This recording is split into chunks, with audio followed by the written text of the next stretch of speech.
Federal Communications Commission has determined the following content to be emotionally harmful. Funny things that you think's funny aren't funny. Give me cocks all the time. I want cocks all over me. The Alan Cox Show kicks ass, man. Welcome. Show me what you got. You're not going to see a lot of cocks on TV. Alan Cox from the Alan Cox Show. I don't know what it's about you, but I can't even stand your voice. I think you're the biggest asshole alive. It's gonna be a great show. Let's kick it. I'll say kick it, and you'll just kick it with a tasty groove, okay? 1, 2, 3, kick it. Kick it. Come on. God damn it. Could you one time kick it? What the? Alan Cox. Here we go. He'll ad-lib. He'll be fine. It's the Alan Cox Show on 100.7 WMMS.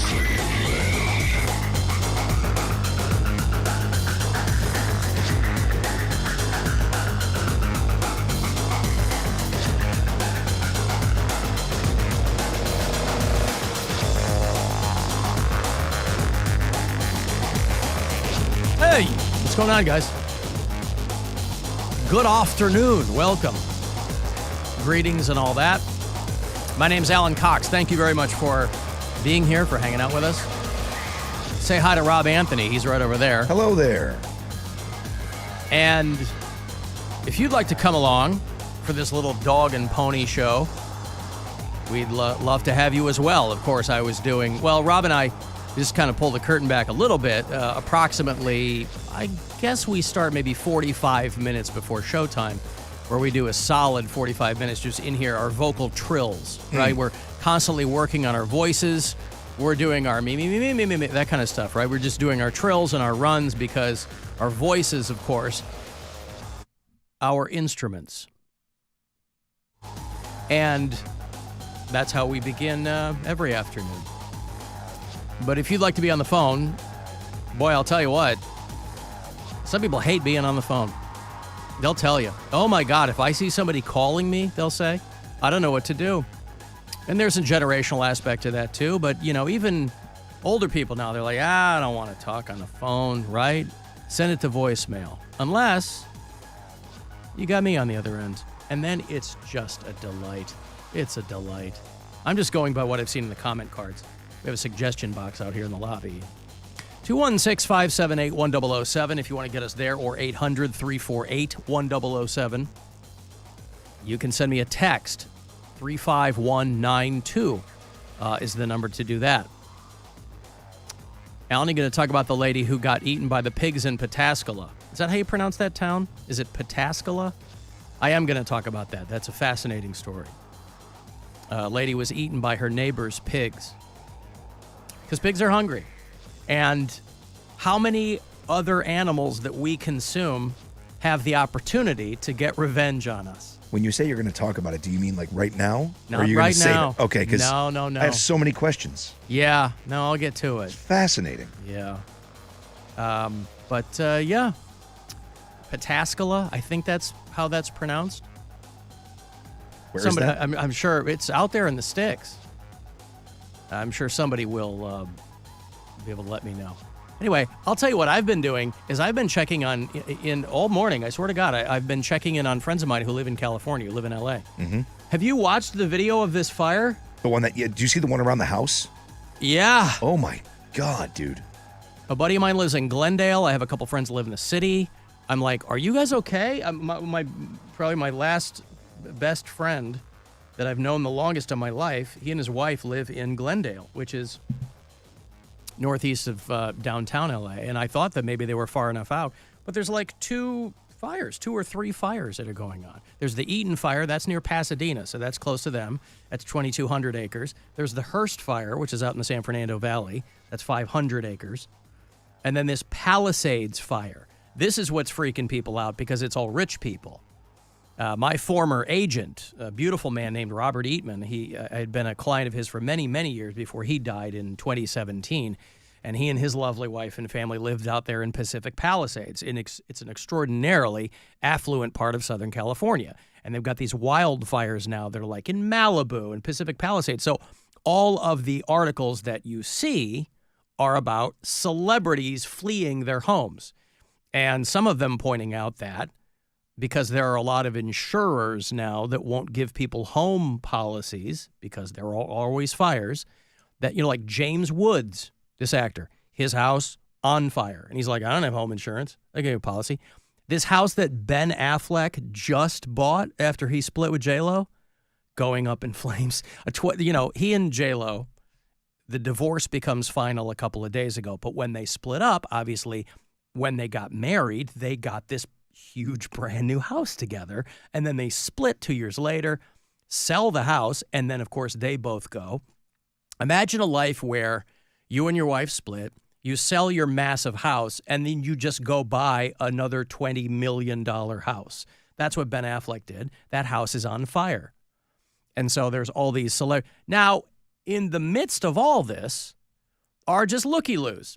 Kids taking selfies. And, so you look at it and you're like, and it's 0% contained because they get their water from the reservoir and stuff, and they haven't gotten a lot of rain. They've gotten like 1.5 inches of rain since May of last year. In January, I lived out there for a short period of time many years ago, and there's something called June gloom out in LA, which is where there is, it's sunny all the rest of the year, but there's a period in June where it will rain quite a bit. But it also does that traditionally in January. And this has been one of the driest Januaries on record out there. So this Palisades fire, which is unbelievable, it's just the confluence of the worst case scenario, right? Climate change is making these things crazier and stronger. They have 90-mile-an-hour hurricane force winds. The Santa Ana winds, that's like a normal thing out there. That will always exacerbate fires. But it's gotten exponentially worse. So imagine 90-mile-an-hour winds carrying fire, everywhere. So they've got millionaires cramming all the local hotels. If you're working for TMZ now, you're just hanging outside these hotels because these people's houses are on fire. So 2 people have died already, thousands of structures burned. If you're watching the live stream here, I'll show you an aerial photo. This is right there. That's what that photo is there. That is somebody flying in at night, a massive portion of Southern California there in, again, a very affluent part of Southern California, Malibu, Pacific Palisades. But that's just the one fire. So there's all these, like I said, TMZ is living high on the hog right now because they don't even have to chase these people down right now. Ben Affleck is going to Jennifer Garner's house. She lives in Brentwood, and they haven't evacuated yet. Anyway, I'm digressing. I text my friend who lives out there, one of them, and I go, I'm kind of half joking because he's out in Glendale, and I thought maybe they'd be far enough away. And I said, are you guys okay? And he's like, I'm in Atlanta for work, but Nikki, his wife, he goes, Nikki had to take the dogs and evacuate. So he's not even in town. So he's got to be freaking out about that. One of the local man on the street guys there for KTLA, that's Channel 5 out there in LA. This kind of shows you the generational divide, by the way, as well. I'm sure that this is a young guy out there doing some play-by-play, and he doesn't know that actor Steve Gutenberg is the guy who comes up. Remember Steve Gutenberg? Yeah, Three Men and a Baby, Police Academy. He doesn't know that Steve Gutenberg is the guy coming up to him, talking about he's out there trying to help people, and giving people tips here on this live shot, and the guy doesn't know who he is. I wonder if I could just make, here on Palisades Drive, if anybody has a car and they leave the keys in the car so that we can move your car so that these fire trucks can get up Palisades Drive. Yeah. What's happening is people take their keys with them as if they're in a parking lot.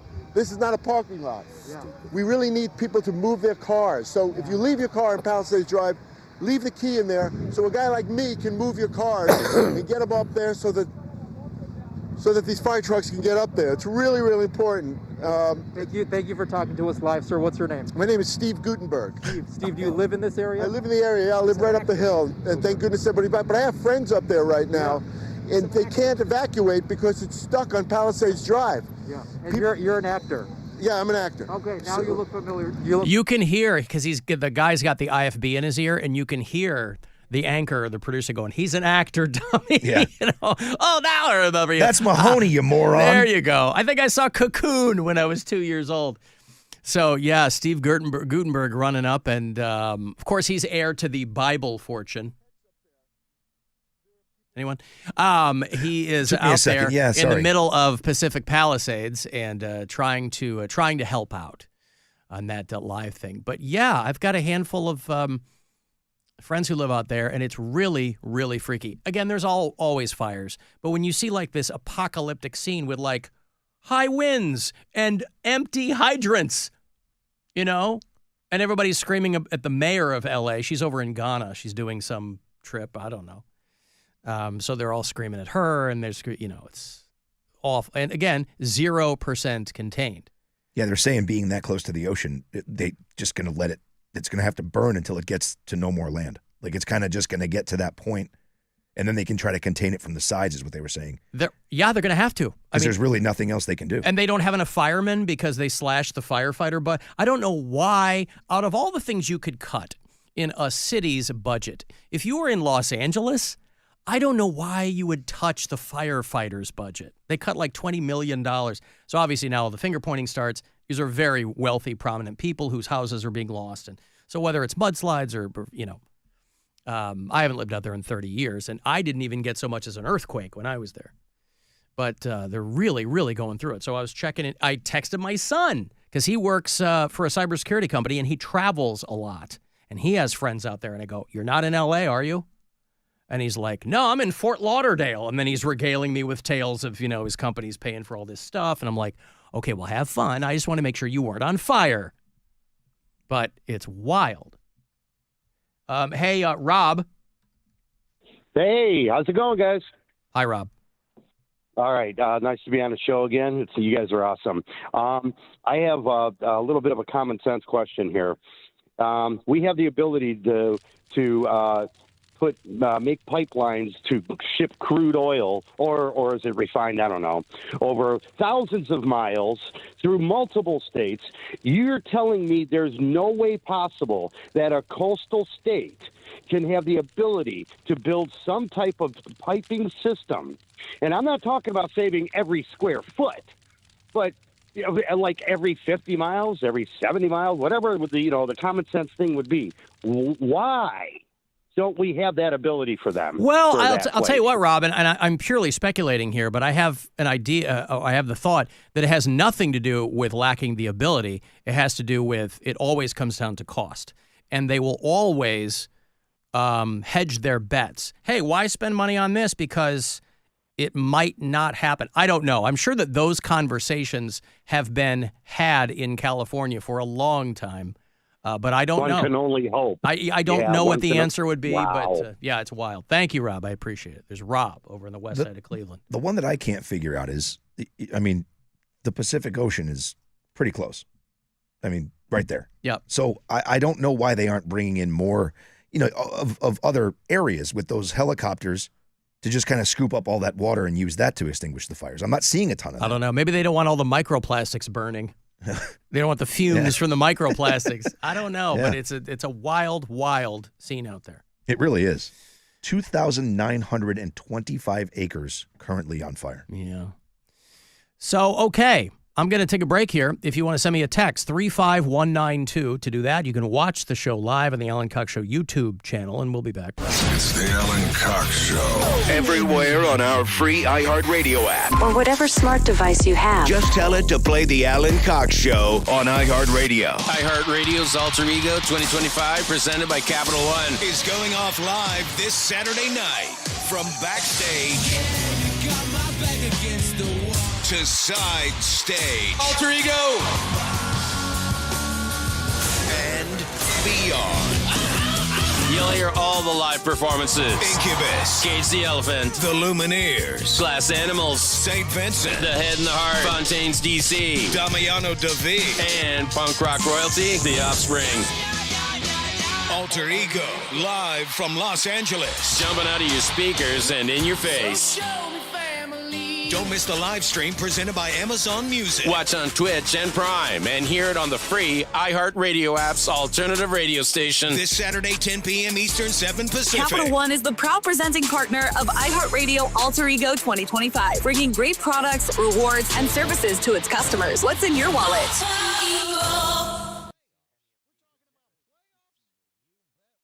Get in on the action at DraftKings Sportsbook, an official sports betting partner of the NFL. Scoring touchdowns is key to winning in the playoffs. Everyone knows that. You can score big by betting on them with DraftKings, the #1 place to bet touchdowns.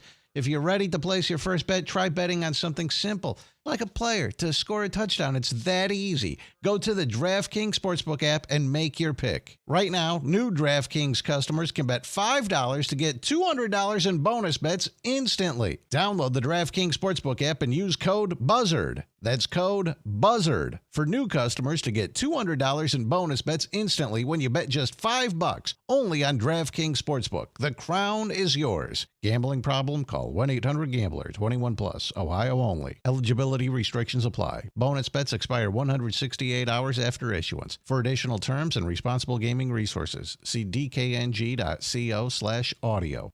This is the story of the one who, as a maintenance specialist for a historic high-rise, knows that vintage charm historically needs constant attention. Which is why, when it's time to upgrade turn-of-the-century mechanicals, they turn to Grainger. With easy access to 1 million-plus products and the scale to deliver when and where you need them. The right tools and supplies are never far away. So the one can keep that vintage building running like new. Call, click Grainger.com, or just stop by. Grainger, for the ones who get it done. Kia of Streetsboro, 99 cents get you driving. Kia of Streetsboro, 99 cents down. Kia of Streetsboro, stop in and see how much you'll save. Kia of Streetsboro, Kia of Streetsboro.com. It's time to warm up those buns with a new Kia from Kia of Streetsboro. Features like heated seats and heated steering wheel will keep you warm all winter long. Get the hottest deals right now on any new Kia in stock at Kia of Streetsboro. Take advantage of their low down payments and monthly payments with interest rates as low as 0%. These are the kind of blazing low prices you have to see to believe. Plus, burn those prices even lower when you trade in your current ride. So warm up those buns and cruise around in your brand new Kia. It's winter warmer days at Kia of Streetsboro. Seize the road at Kia of Streetsboro or KiaofStreetsboro.com, where the thrill begins. Kia of Streetsboro, Kia of Streetsboro.com. See dealer for details. Expires 1/31/25. Build your business with a partner you can trust. The Home Depot. When you join Pro Extra, you get lower than shelf pricing and dedicated support to help you streamline your business and stay on budget. Get dedicated pro support for supply sourcing, custom orders, large equipment rentals, and more. At the Home Depot, we supply the support your job needs with the level of service your business deserves. The Home Depot, how pros get more done. Kevin Moret for Mentality. Most new Mentality clients are stuck running on just 1/3 of the free testosterone they need, and that's why nothing feels right. You're drained, frustrated, and stuck in a body that won't respond to diet or exercise. But it's not your fault. Mentality's doctors specialize in fixing the imbalance. When your free testosterone is restored, everything changes. Your strength, your energy, and drive all come roaring back. Start the year strong with our New Year's offer at mentalityhealth.com/radio. That's mentalityhealth.com/radio. Team, I'll be real with you. Time isn't on our side. The Super Bowl is only getting closer. So I'm asking you all, what's it gonna be? Are you gonna do the same old, same old? Or are you gonna step it up this year? Who's going to the Verizon Super Bowl Fan Fest at Huntington Bank Field?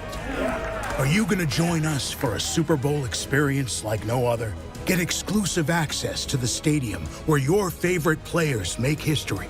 Catch the game while hanging out with the league's most legendary players.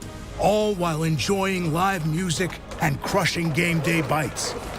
The Super Bowl only comes once a year. Verizon Super Bowl Fan Fest. You in? Tickets are limited. Don't miss out. Visit your local Verizon store and find out about free tickets today. Must be 18 years or older or accompanied by parent or legal guardian to attend. Terms apply. See VerizonFanFest.com for details. Hey, it's Duji here. If you or someone you care about is struggling with sobriety or drug use, you need to give Glen Bay a call. 800-234-1001. Take it from me. I lost my sister to alcoholism, and I would give anything to have her back. Please know there is hope. You can stop using drugs and alcohol, and Glen Bay can help. Visit them online at glenbeigh.com, GLENBEIGH.com, or call 800-234-1001. The Progressive Cleveland Boat Show, January 16th through 19th at the IX Center. Hundreds of boats all under one roof. Special boat show pricing, pro fishing seminars, live entertainment, top vendors. Tickets at clevelandboatshow.com. clevelandboatshow.com. Don't wait, buy the boat. Winter roads, no problem. Get up to $205 back on a set of 4 select Goodyear tires because safe driving starts with great traction. See store for details. Blue Falls and Conrad's, keeping your car clean and safe on the road. When you have a problem with your home's heating system, you want it fixed fast and when it's convenient for you. Hi, this is Doug Jackson with Jackson Comfort Services. At Jackson Comfort, we know it's not convenient to hear we'll be there sometime between 8 and 5. So we're closing that gap. Jackson Comfort guarantees our customers 1-hour appointment windows. You pick the 1-hour window that works best for you. Call or visit us online at jacksoncomfort.com, home of the 1-hour appointment window. Because convenience is comfortable. Oh, could this vintage store be any cuter? Right? And the best part? They accept Discover. Accept Discover? In a little place like this? I don't think so, Jennifer. Oh, yeah, huh? Discover's accepted where I like to shop. Come on, baby, get with the times. Right, so we shouldn't get the parachute pants? These are making a comeback. I think. Discover is accepted at 99% of places that take credit cards nationwide. Based on the February 2024 Nielsen report. I'm at the movies, asking people if they'll switch seats with me for $574. Here, take mine. So what about $574 if you switch your home insurance to Allstate? Too much work. Not if you call them. They handle the switching. Now, that's a plot twist. Shh. Check Allstate first, and you could save hundreds on quality home insurance today. You're in good hands with Allstate. Not available in every state. Based on the national average annual savings for new home insurance customers surveyed in 2023 who switched to Allstate and reported savings. Savings vary. Traffic. From the Elkin Elk Traffic Center for an injury lawyer dedicated to every client every day, call 1-800-ELK, Ohio. Get a few issues tying things up this afternoon. A crash reported Bagley near Rocky River Drive. You have another accident, Denison at West 25th. Left lanes blocked due to construction, 90 east at Lakeside, and a wreck Eddy Road at St. Clair. I'm Mike Ross in the Traffic Center. This report is sponsored by Levin Furniture and Mattress. Levin's New Year's sale has been extended. Start by taking 25% off our guaranteed lowest prices. Then, for the first time ever, pay just $1 a month until the spring of 2025. Only at Levin Furniture and Levin Mattress. I love it. Join the millions already on the new and improved iHeartRadio app. It's so easy to use. The live radio dial, presets, scan, plus lyrics, podcasts, and your favorite artists' radio. Just type it in, and there it is. Now it's even easier to discover what you love. I love my presets. Adding presets is so much fun. This looks really nice. Just in time for the new year, the new and improved iHeartRadio app. It's everything you love about your car radio in the palm of your hand. Very cool update. 5 stars, guys. He might have been just a voice man. He's the man of 1,000 voices. Greatest voice man that ever lived. None of which will make you laugh. But he never took a performance for granted. Alan Cox. On 100.7 WMMS.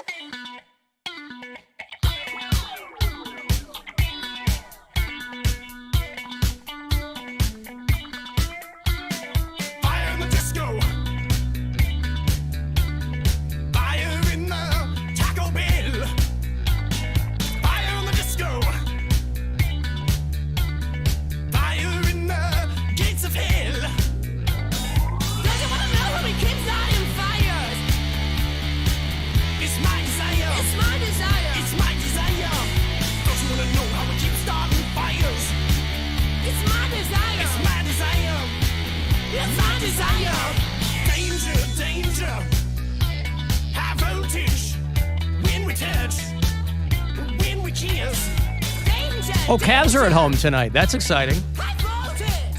Oklahoma City Thunder, who are sitting pretty at 30-5. They are the penultimate team in the standings in the National Basketball Association.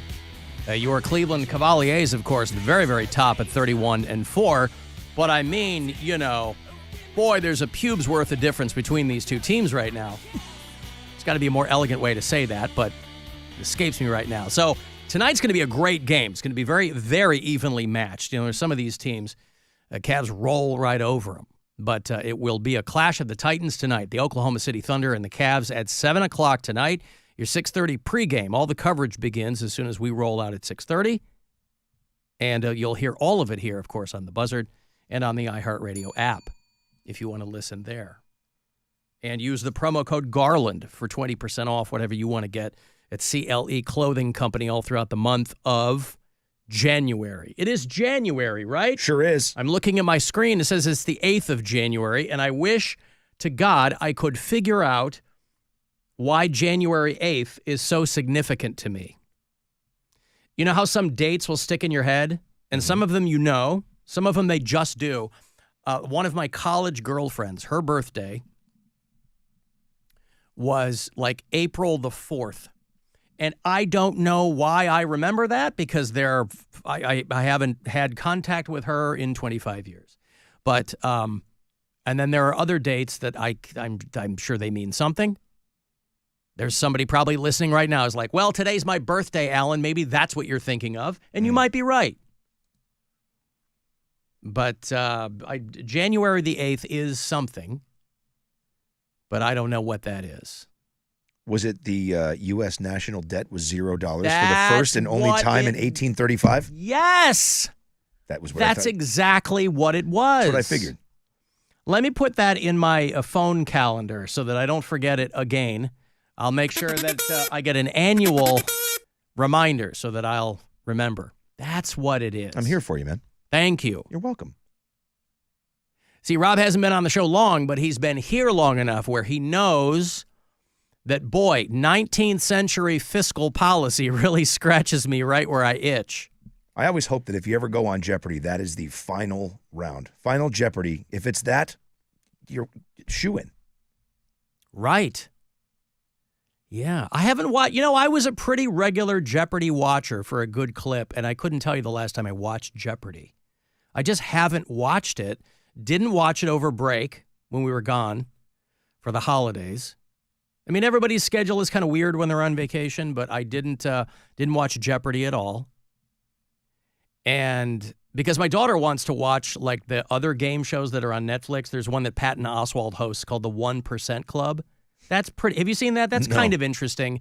Rob Lowe does one called The Floor. Everybody's got a game show now because networks love them because they're so cheap to make. You basically cash out to the host. Game shows used to be if you were a celebrity, it was like the lowest rung on the entertainment ladder. But now they're so popular, Deal or No Deal really brought that back with the game shows. Who Wants to Be a Millionaire? That whole thing. But now everybody, Jay Farrow, our buddy Jay Farrow's got a game show called The Show with Balls, where I guarantee they came up with the name and worked backwards. Because have you seen that? I think Fox has it. They might be on hiatus, but it's called the Game Show with Balls. And it's families. It's like a version of Family Feud where they're answering a question. And the people who get it wrong, I don't know, they get knocked into a giant pool of water by a giant ball that rolls down a hill behind them. Wow. And they don't know if it's coming. And the people who got the answer right, the gate stays down so the ball doesn't hit them. So they don't know if they're going in the water or not. So, from an entertainment perspective, you're like, oh, this is fun for a couple of minutes. If you like watching people go into water. Jamie Foxx has the Beat Shazam thing. Is that Beat still Shazam, on? Maybe he was in really bad shape for a while. Jamie Foxx was he had a stroke or something, and he said that they didn't think that guy was going to come back. He said they gave him a 5% chance of living. That's what they said. That's what the nurse said was like. Yeah. And he's like, thank you so much for taking care of me. And the nurse was like, yeah, you're not special. I take care of everybody. I don't want to see anybody die. You're not special. So I hope that's what she said. That'd be awesome. You're not special, Jamie Foxx. You are just another person, and I want to see all of my patients live. Yeah. Alan, are you remembering January 8th because it's a day after Kenny Loggins' birthday? Maybe that's it too. Maybe that's it too. I don't know. But a 5% chance for Jamie Foxx. That's wild. That's the same percentage they gave him of that vampire movie being a success over there on Netflix. And by gum, they were right.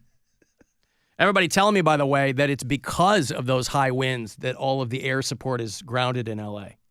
Oh, is that what it is? They can't get planes and choppers up because there's frigging hurricane gale winds. Okay. Yeah, I knew that the winds weren't coming. Normally they would get up, is what everybody's telling me. Got it. Okay. They can't fly low enough to make an accurate drop because it's so unbelievably windy. Dude. And the Perfect storm. And the thing that sucks about that, too, and a lot of people point out rightly, is that this is not like campfire smoke. You know, when we get Canadian wildfire smoke down here in Northeast Ohio, that very first time you get it, you go, oh, that's kind of nice. Then you get 2 weeks of it, and you're like, this kind of sucks. But with a fire like this, you're burning structures and toxic materials, and it's just awful. One of our listeners has a sister that lives out there. Hey, Alan Rob. My sister's in Playa del Rey up on the bluffs, so she's safe from the fire so far, but she cannot breathe. It sucks.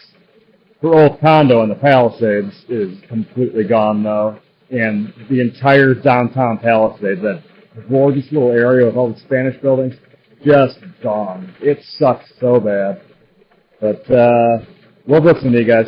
Take it easy. That's what I hate when you see those photos, is all of those old structures that are gone, that beautiful Spanish architecture and, gone. Yeah. See, Playa del Rey, if you know Southern California or the LA area there, Playa del Rey, where his sister lives, that's right next to LAX. So that's way further down the coast. Pacific Palisades up there, but north of Santa Monica, up there by Malibu. That's where all that's going on.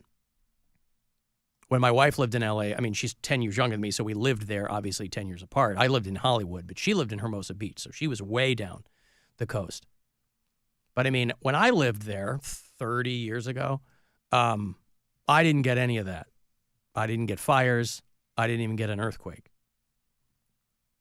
I saw earthquake. It was the first time I'd ever seen earthquake. The only room that would let me go up when I was doing stand-up, by the way, was this place called the Velvet Margarita. And they would do an all-black comedian show on the weekends. It was called, wait for it, Chocolate Sunday. And I would go in to watch because at the time it was one of the only places that would put me up, even though I was a white guy. But I had been doing a couple of black clubs at home in Chicago. And so I knew a couple of people, and they put me up, and I was a novelty, and nothing ever came of it. But that was the first time I ever saw Earthquake, the comedian. He bailed me out. And of course, he just destroyed. He bailed me out of the worst situation I have ever been in my entire life. Earthquake did. He did. I had to, Rascals Comedy Club had a spot in the Springfield Sheridan, of all places. Springfield, Mass. Yes. And I was opening all the shows. So they asked me if I would open for him, Tommy Davidson, and Mike Epps. Yeah. So it was the three of them together. Earthquake was the headliner. This was your blackface days. This was, yes, exactly. Yeah. I mean, how else would I have done that room? Yeah. I don't see color, Alan. I know you don't. I know. So they do it in the ballroom of the Sheridan. And they sell like, I don't know, however many 100 tickets would fit into that room, right? Yep. And it's round tables. So I'm sitting backstage and I am nervous as they come. You could still smoke inside. I was having a cigarette. Earthquake was sitting at the end of the table. And he was kind of like just sort of leaning back, and he was holding court, talking to everybody. And he's like, "You look nervous." And I was like, "Yeah, I am nervous." I'm like, "I don't know what." He goes, "Well, what do you normally talk about?" And I told him, he's like, "Yeah, I don't talk about that." And I said, "Okay." So we started He's like, laughing. "You should be nervous." And he goes, "How about this?" He goes, "Say the most ridiculous, outlandish thing that you would never say that comes to mind, and I'll bail you out." And I said, "Okay." So I went up, and I'm like, "You sure?" And he's like, "Yes." He goes, "I would not mess with you on that." I said, "Okay." So I go out, and I'm like, "Hey, how's everybody doing?" And again, I'm just hosting, right? I'm doing 2 minutes just to warm people up. And how's everybody doing? Nothing. I mean, I was not there. Yeah. So again, round tables. Nobody's looking at me. Everybody's smoking and nothing. I don't exist. So I said again, I tapped the mic. How's everybody doing? Hey. Nothing. So I go, what is it with you people? And that's basically what I hear from the side. Hey, everybody. I don't know what you came here to see, but... What is it with you just tap that microphone, and that's exactly what it sounded like. And there was, except just a full crowd. It sounded like the busiest restaurant you've ever been in. A lot of watermelon cantaloupe in the background. Just every plates clanging around because there was a dinner service. It was terrible. And I said that, And then you saw like a couple of people sort of turn around with the eyes like, what did he just say? Mhm. And I said, I thought this stuff only happened in movie theaters. And dude. Hello? Exactly. I thought this only happened in movie theaters. And from the side of the stage, he pokes his head out and he goes, now that's funny. And everybody started to laugh. And I was like, thank God. Oh, because he gave them. He gave the endorsement. Okay. Yep. And I went backstage and he's like, man, that took balls. He's like, that took balls. And I'm like, well, you said you'd bail me out. Right. I had to say something. You were up against the wall. I didn't have to go back out, but they were great all night. We sat in the back and talked. They were all great guys. Mike Epps smoked a joint on stage. It was fantastic. Wow. So much fun. But yeah, Earthquake will always have a special spot in my heart for bailing me out of that one. Well, he didn't bail me out of the Velvet Margarita. That's all I'll tell you. I died a painful death on stage there at Chocolate Sunday. And, but I deserved to, right? Wasn't fully formed yet. Anytime you want to leave us voicemails, you certainly can. The After Hours line is available to you. It's at your disposal. Number's 216-986-8903. Alan, Caleb, can't listen to the podcast. I know Rob's new to the show. It's just a little concerning. You never want to trust anyone with 3 first names. Robert, Edward, Anthony. Concerning. I think he's definitely a member of the deep state or doesn't have a soul because all 3 of those names could be shortened to Rob, Ed, Tony, which is weird. Anyway, love you. Bye. It's all very true. I will take, I'm with Caleb, but I'll go even one further. I don't trust anybody with 1 first name. And Rob's got 3. It's kind of how I am. Robert, Edward, Anthony. Mm. Good for I like you. it in Spanish. That worked out yesterday when we said that. Roberto Eduardo Antonio. Yeah. It was a nice ring. Pretty good. Yeah, he's not wrong. Yeah, but what are you going to do? People are telling me that I'm remembering January 8th because it's Elvis's birthday, and he and my father were both born in Tupelo, Mississippi. That's not what it is. It is Elvis's birthday, but that's not on my radar. Alan, could it be the 29th anniversary of my boyfriend getting his finger chopped off by a snowblower? Oh, my God. Listen, I'm just glad to get away from the wiener stuff from yesterday. Would have been great if it was the wiener cut off. Oh, by a I was snowblower. hanging by my sack on a chain link fence. Great. I'm going to go home and have dinner. Snowblower ripped my penis off. Yeah. Yep. It would be a lot of money for coastal states to do it, but they need to get some kind of pump that will desalinate and filter that ocean water. The water levels are rising while the West Coast is on fire. Listen, they've been talking about that for a long time. Desalination, there are companies that do that. It's just so laborious and so expensive. But again, it's, all of these corporations that contribute to the degradation of the environment and whatever. Somewhere along the line, decades ago, when people started talking about these kinds of things, decades ago, they were really, really savvy in making it seem like we were the ones that were going to fix it, right? Recycle your cardboard and your glass and all that and pitch in and blah, blah, blah. And we were never going to make a dent, even though I still recycle my glass and my cardboard. I don't know what I'm doing it for, but I do it. It makes me feel better. But, yeah. And so, that air, right? That air will make its way across the country, and I don't know. But it's really, really bad news out there. If you know anyone who lives there, we've got a lot of bureau chiefs in L.A. County. David Bowie's birthday Take 2. David Bowie's birthday today as well. I can't talk today, and I don't know why. There's days where you'll wake up and and I woke up today in a great mood. Monday, after the show, I was all disheveled, and it was the first day back. I was not in a good, I was in a funk on Monday. Yesterday, much better. We're getting back into the groove. Today, however, is that day where it's like, I think I got over my skis from yesterday. And today, for whatever reason, my brain and my mouth aren't working in conjunction with each other. Will it help? And I'm in a pretty good mood. I actually, for once, I got pretty good sleep last night. I was up early. I was working out. I mean, everything, all the boxes were checked to really launch me into killing it today. I never kill it, let's be real. But I mean, But today, for whatever reason, I don't know. Will it help you if you think of David Bowie's birthday as a to-do? I think of Iman as a to-do. Hey, his ex-wife. See? Oh, she's and we're there. Lovely. And you're there. Yeah. So you said it right. His and birthday, I'm back. A to-do. Back, yeah. Alan, did you talk about Hulk Hogan getting booed? No, I didn't. I heard Stansbury talking about it a lot. I'm not like a wrestling guy. I don't. Obviously, you don't have to be a wrestling person to be hip to Hulk Hogan. I mean, he was such an outsized personality back in the day or whatever. But he's not a guy who's like on my radar. Personally, he seems to be a grade A douche, so I don't really, But I guess Monday Night Raw made its big debut on Netflix, so it was a big deal, a big event. I feel like in Cleveland we get spoiled because it feels like Monday Night Raw is at the Romo Fijo like every 2 weeks, right? But it was the first time that they were debuting it on Netflix and blah, blah, blah. It was on January 6th. And I guess people were booing Hulk Hogan, and everybody had their think pieces on that. And I don't know. Yeah, I don't know. I saw some stories on it, but who cares? I doubt he cares. Although he probably thought he was going to walk out like a conquering hero, right? Because he's been off their radar for a minute. So he probably thought that he was going to walk out and everybody was going to love him. I'm kind of surprised. And I wondered if it was clickbait. I didn't watch any of the footage, which I should have, I guess.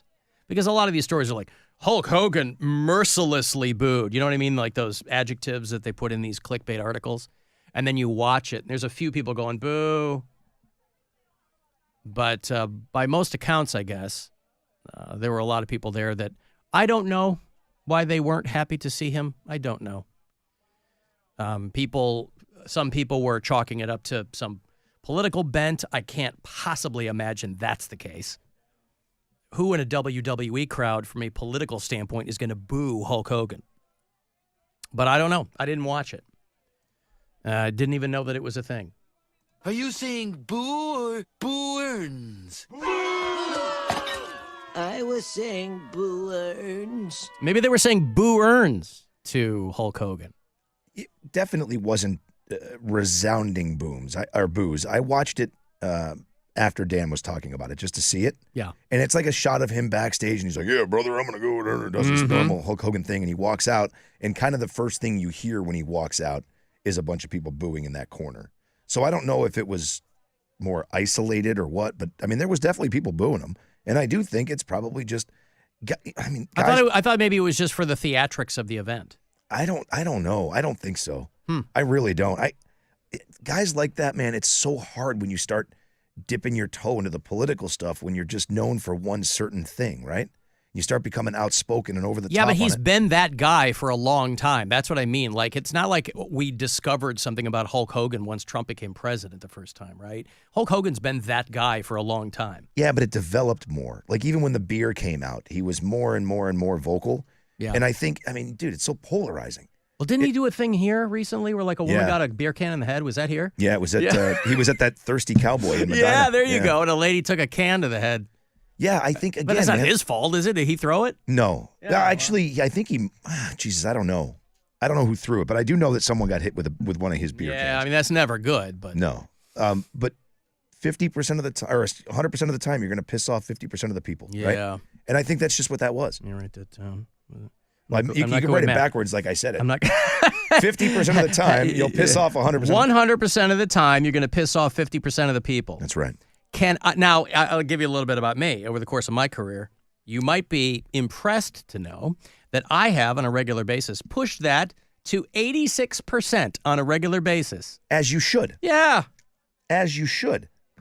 50% of the time, it works all the time. Every time. Sex Panther by Odeon. Yeah. I have to have that somewhere, don't I? Don't I have Sex Panther? What cologne you gonna go with? London Gentleman or... Wait. No. Hold on. Blackbeard's Delight. No. She gets a special cologne. It's called Sex Panther by Odeon. It's illegal in 9 countries. Yep. It's made with bits of real panther, so you know it's good. It's quite pungent. Oh, yeah.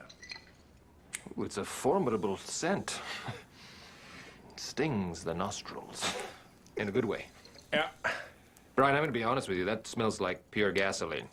They've done studies, 60% of the time, it works every time. That doesn't make sense. All right, I got a break. It smells like Bigfoot's tea. It's Indian food in a diaper. Hey, WMMS, in 2 hours at midnight, our metal show are presenting Nile and 6 Feet Under on the Revenge of the Underworld Tour, and I got tickets when we get back. It's January 23rd at the Agora, and I'll throw in a couple of passes, too. If you want to join us this Saturday night, it's Cleveland Rocks Night at the Monsters with WMMS. The Alan Cox Show on 100.7 WMMS. When you bet with the Buzzard Bookie, you can win $1,000. I did it all for the bookie, the Buzzard Bookie. So you can take the cash and add it to your stash. Add it to your stash. Beginning next week, get keywords at 30 past the hour every hour, starting at 9:30 with Rover. I did it all for the bookie, the Buzzard Bookie. Add some cash to your stash. Add it to your stash. $1,000 with the Buzzard Bookie on 100.7 WMMS. Sponsored by Great Clips. Need a haircut? With the Great Clips app, you can put your name on the list from anywhere and head to the salon when you're up next. Because getting a great haircut shouldn't mean putting your life on hold. Great Clips. It's gonna be great. Sarah Spain for iHeart Women's Sports. Presented by Capital One. A 7:30 p.m. Eastern start tonight for Love Atlanta and Love Salt Lake as they face off to open up the inaugural season of League One Volleyball, a.k.a. Love Pro Volleyball, a new women's professional indoor league. 3-time Olympic medalist Kelsey Robinson-Cook will lead the Atlanta squad, while Salt Lake boasts 2-time Olympic medalists and 2020 gold medal winners Haley Washington and Jordan Poulter. For more women's sports stories, subscribe to Good Game with Sarah Spain on iHeart Podcasts. Capital One is a founding partner of iHeart Women's Sports Network. With the Capital One Venture X card, you earn unlimited double miles on everything you buy and turn everyday purchases into extraordinary trips. The Venture X card from Capital One. What's in your wallet? Terms apply. See CapitalOne.com for details. Need a plumber?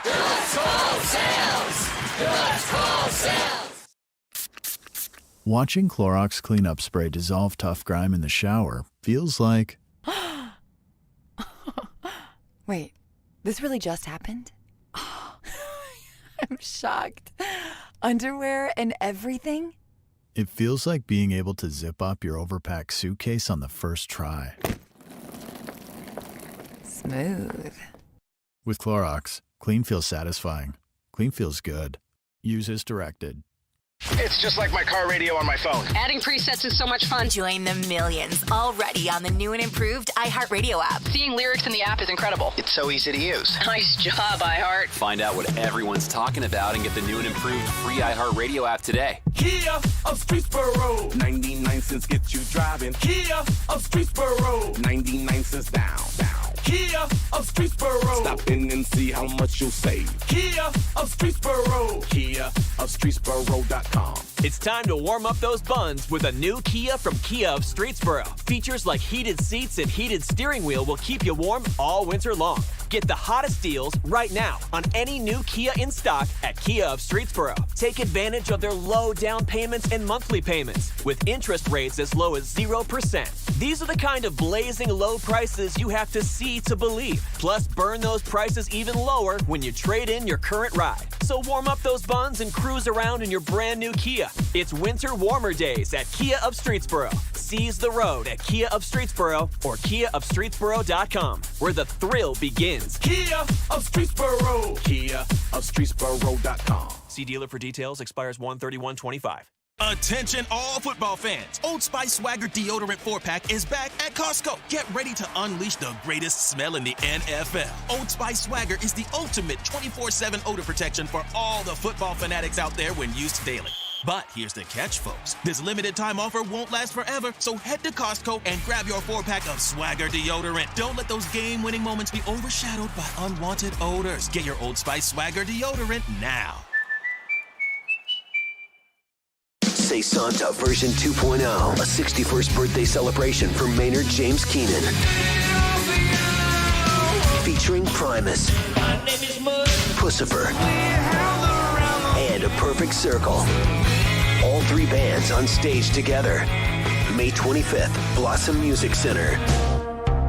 On sale now at livenation.com. Go! Say Santa featuring Primus, Pussifer, and A Perfect Circle, part of the Minutemen concert series. Hi, what brings you to Discount Drug Mart today? Yeah, my 25th high school reunion is this summer. That means I have, 6 months to get in shape so I can fit into my old leather jacket. Well, that explains the vitamins, supplements, and diet aids. And I see you have some Drug Mart brand items. Sure, might as well save a few bucks. Good luck. Tell me, anyone special you hope to impress? Mary Ann. Cheerleader?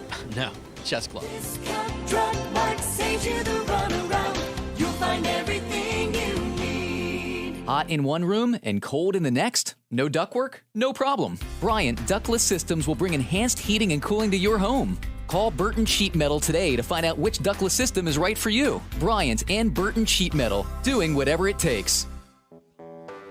When you're hiring, have you ever felt like you're missing out on meeting truly great candidates for your roles? It seems impossible to find them, but they have to be out there somewhere, right? Well, they're not hard to find when you know where to go, and that place is ZipRecruiter. And right now, you can try ZipRecruiter for free at ZipRecruiter.com/radio. ZipRecruiter helps 10 million people with their job search every day. And because these people are actively looking for jobs just like yours, it's easy to find the right person right away. In fact, 4 out of 5 employers who post on ZipRecruiter get a quality candidate within the first day. But if you're not using ZipRecruiter, you're missing out. So see what it's like when the impossible is easy. When you go to ZipRecruiter.com/radio right now to try ZipRecruiter for free. Once again, that's ZipRecruiter.com/radio. ZipRecruiter.com/radio. Never miss out on great candidates with ZipRecruiter. CLE Clothing Company, the land's one-stop shop for all things Cleveland. Shop Cleveland tees, hoodies, accessories, and of course your official WMMS Buzzard gear at all 4 locations around town and online. Use the promo code GARLAND for 20% off all month long. Shop now at clevelandclothing.com, the brand of the land. Monsters take on Laval on Saturday, January 11th at 7 on Cleveland Rocks Night. The first 10,000 fans get a WMMS The Buzzard t-shirt designed by Cleveland Clothing Company, celebrating our great city's rock and roll heritage. If you love Cleveland, you'll love Cleveland Rocks Night and this free t-shirt giveaway. Get your tickets at clevelandmonsters.com. And we'll see you Saturday night at Rocket Mortgage Fieldhouse. ABC Tonight, Tim Allen and Kat Dennings star in the new family comedy Shifting Gears. Dad, I'm broke and I need a place to stay until I figure out what the rest of my life looks like. So, a couple of days. When his daughter moves back in. The last time you walked out that door, you looked back at me and gave me a double bird. I was 18. The double bird was how I ended all our conversations. The wheels come off. Can we try to talk to each other like rational adults? Have you watched the news lately? That's not a thing anymore. Tonight at 8 on ABC News 5 and stream on Hulu. Window Nation customers have been singing our praises for years. With fast, local service and an industry-leading 96% customer satisfaction rating, it's no wonder. I researched window companies for the last year to see what the average prices were and the quality of work. Window Nation nailed both. Get 50% off all windows, plus no interest or payments for 2 years. Hurry, this offer ends soon. Schedule a free estimate now. Call 866-90NATION or visit windownation.com. That's 866-90NATION. When you're hiring, have you ever felt like you're missing out on meeting great candidates? Well, they're not hard to find when you go to ZipRecruiter. Every day, ZipRecruiter helps people who are actively looking for jobs like yours, so it's easy to find the right person fast. 4 out of 5 employers who post on ZipRecruiter get a quality candidate within the first day. Try ZipRecruiter for free at ZipRecruiter.com/free. That's ZipRecruiter.com/free. Fabric Talk. Hello, my love. I am your living room carpet. I see everything. I feel everything. After a while, I smell like everything, including Sir Pickles, who you snuggle with while binging that dating show you can't stop watching. So, how about we freshen things up with Febreze Fabric Spray? Oh, and a big spray for my pals, couch and ottoman. Ah, yes, refreshing. Breathe happy, Febreze, la la la la la. The music we listen to all year long. The anthems that were our soundtrack for 2024. They not like us. And the stars who made the songs we love. will all be celebrated. Let's get it started. March 17, live from Los Angeles. Coming back to Fox. Be here as our 2025 iHeartRadio Music Awards nominees are announced tomorrow at 9 a.m. Portions of the following program were pre-recorded. This is The Buzzard. From the Dave's Cosmic Sub Studios. Feed your Dave's Crave today. The Buzzard. The home of the buzzard. Buzzard. This is 100.7 WMMS. Cleveland. Now it's time to give stuff away. Alan Cox. Time to give stuff away. All right, you want to go see Nile and 6 Feet Under. If you're a metal fan, if you join us on Saturday nights for the metal show, it's called 2 Hours to Midnight. WMMS and 2 Hours to Midnight presenting Nile and 6 Feet Under, the Revenge of the Underworld tour. Psychroptic and Embryonic Autopsy are rounding out this lineup. And not far off, Thursday night, January the 23rd, at the world-famous Agora. You can always go to agoracleveland.com. Get hip to all the shows that are coming through. Not a dud in the bunch. And I'll throw in a couple of tickets for this Saturday night. It's Cleveland Rocks Night with the Cleveland Monsters and WMMS. So we will all be there. Love to have you along at the Romo Fijo for some cold steel on ice. So 2 for Nile and 6 Feet Under, 2 for Cleveland Rocks Night with the Monsters, and be caller 10, and these are yours. Good luck. 216-578-1007 or 800-348-1007. The Alan Cox Show. Here's a piece of strong cheese. Cheese has a sound, probably all of its own. On 100.7 WMMS.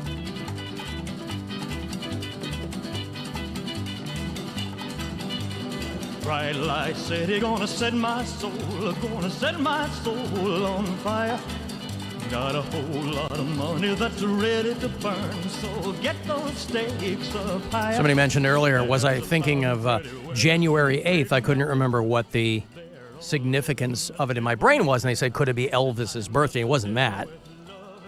Elvis is not usually on my radar, although my father was born in Tupelo, Mississippi, which is also Elvis's hometown. When we were kids, we would ask, when I was a kid, Elvis was still a thing, right? I mean, he died at 42. So he's been dead longer than he was alive, but as I understand it, we all will be, right? Isn't that the way that it works? At some point. We'll all be dead longer than we were alive. But Elvis would have been 90, unless you follow Channel 19 News on social media. They whiffed their post, whoever's over there in the social media department. Elvis Presley was born 110 years ago today. What is your favorite tune by the king of rock and roll? Whoopsie. Yeah, so, all right, good on them. At least they've already got the graphic done for 2045 when they post that out. But yeah, no, not 110 years old. Again, I can't throw stones, boy. When it comes to math, I'm living in a glass house, so. But I like that a lot. Elvis would have been 110. And the 90th birthday of Elvis Presley, I guess. And again, Elvis was never on my radar, but I know he was very, very important to a lot of people. And in his day, there was no one bigger. And I think of my uncle growing up, my mother's only sibling. Huge Elvis fan. But I'm pretty sure that he was kind of touched in the head, too, so that's what I associate. Listen, I've talked about this before. That's what I associate Elvis with. I'm Mental sure illness. Yeah, well, I think my uncle was an undiagnosed something. But he loved Elvis. He was collecting albums. He lived with my grandmother until he was 41. And so all through my childhood, when we would go visit her, because we didn't know my dad's family, we only knew my mom's. My mom had one sibling, and he lived with my grandmother. And so when we would go see my grandmother, which was very frequent, she lived about 90 minutes down, not 90, about an hour and a half down. I can't talk today, Rob. She lived about an hour away from us, downstate. So when we would go see my grandmother, my uncle would be there. And he was always messing with Elvis stuff. He was like a collector. Now, I don't know where all that stuff went. That's what I want to know. When my grandmother died, and we cleaned out her house. I don't know where all of the Elvis stuff went. Maybe he took it with him. He's still alive. You know, he's 80, I think. But maybe he's still got all that Elvis stuff.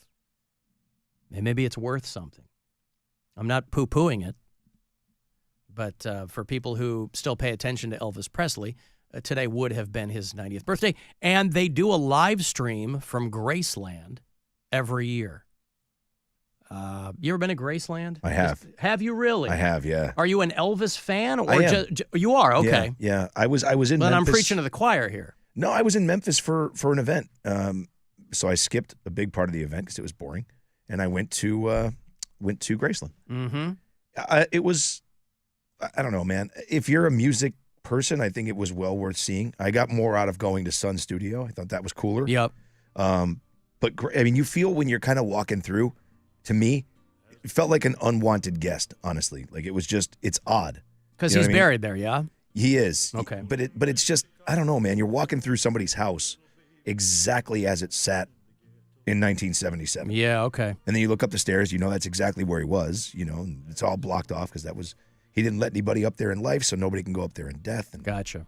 The only people that have ever, I guess, been up there since is the caretaker, Lisa Marie and Priscilla, and then Nick Cage, who laid on the floor in the exact same spot Elvis died in. Can you imagine that if you're her?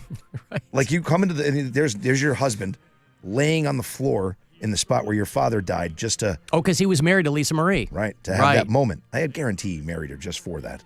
Is Lisa Marie buried at Graceland? She is. So Okay. it's his mother and father, him, and he had like a twin, I think, at birth or something like that died. Colonel Tom's not buried there. No, not a big fan. They of had a his. big falling out, They right? sure did. Yeah. Yeah, no, it's... So you're pretty steeped in Elvis lore then? I'm a big... Okay. I do like Elvis Presley a lot. All right. Well, then you're probably quite insulted by me saying Not at that I all. associate it with people who are touched in the head. Not even a little. That's why I associated with the mental illness part right away. Yeah, right. No, it's... Did you get into it? Did your parents get you into Elvis? Not really. I mean, All right. you know, there were records around when I was a kid, but no, I sort of fell in love with the lore of what it was. You know what I mean? And it was just sort of, you know, how he sort of just made that career out of someone else's music, right? Like he borrowed it, used the stages, and yeah. And listen, all of the stuff that surrounded him and the controversy and then in death and all of that stuff.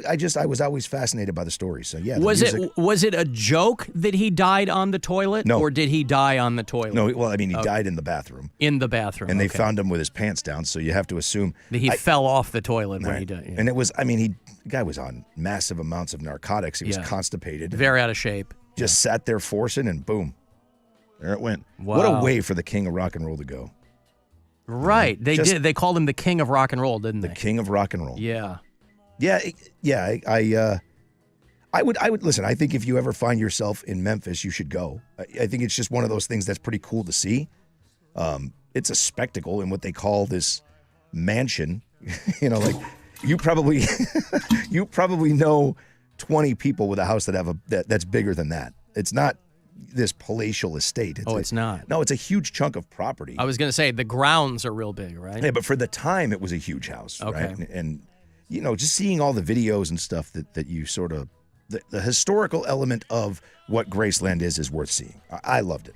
But well, I know there are definitely, I can't chalk it up to a generational thing because you're only a few years younger than me, and I had friends growing up who liked Elvis a lot. But I know that when I would like watch Clambake or something, I'm like, I don't know what is everybody talking about with this guy, you know? Well, I mean, that was them just trying to capitalize on his success as a musician, right? Put him in the movies, everybody will go see it. And they did.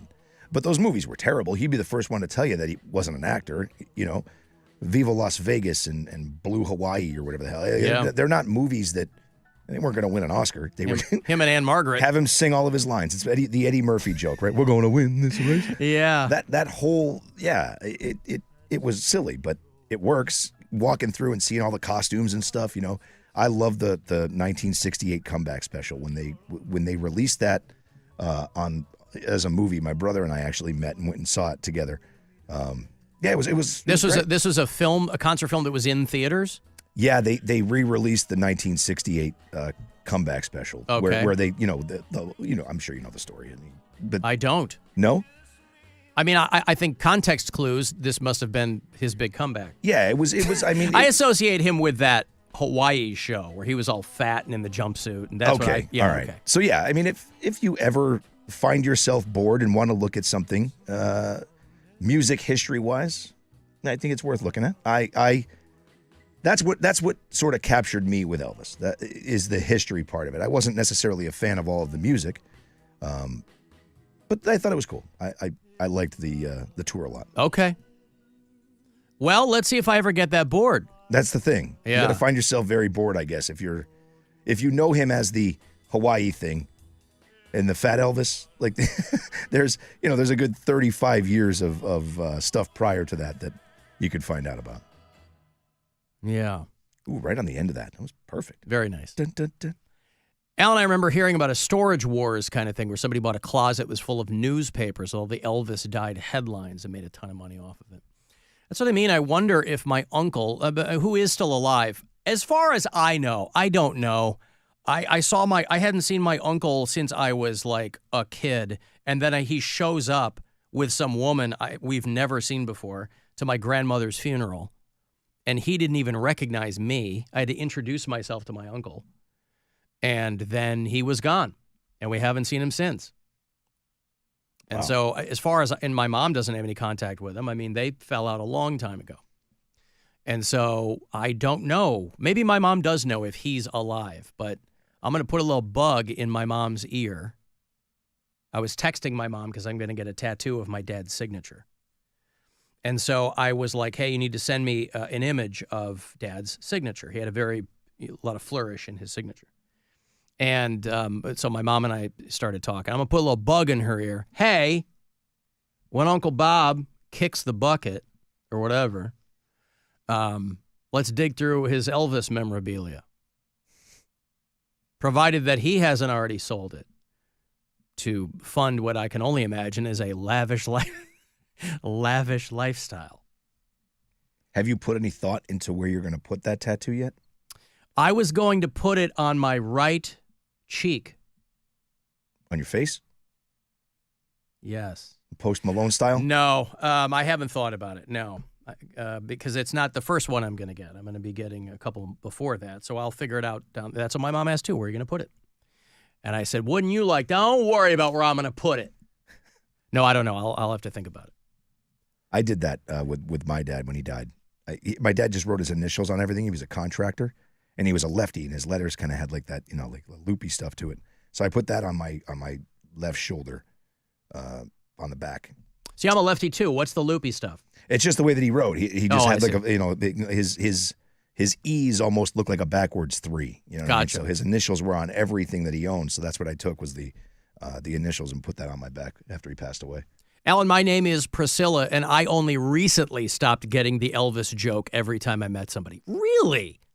People are still doing the Priscilla. People are still doing the Priscilla joke on you.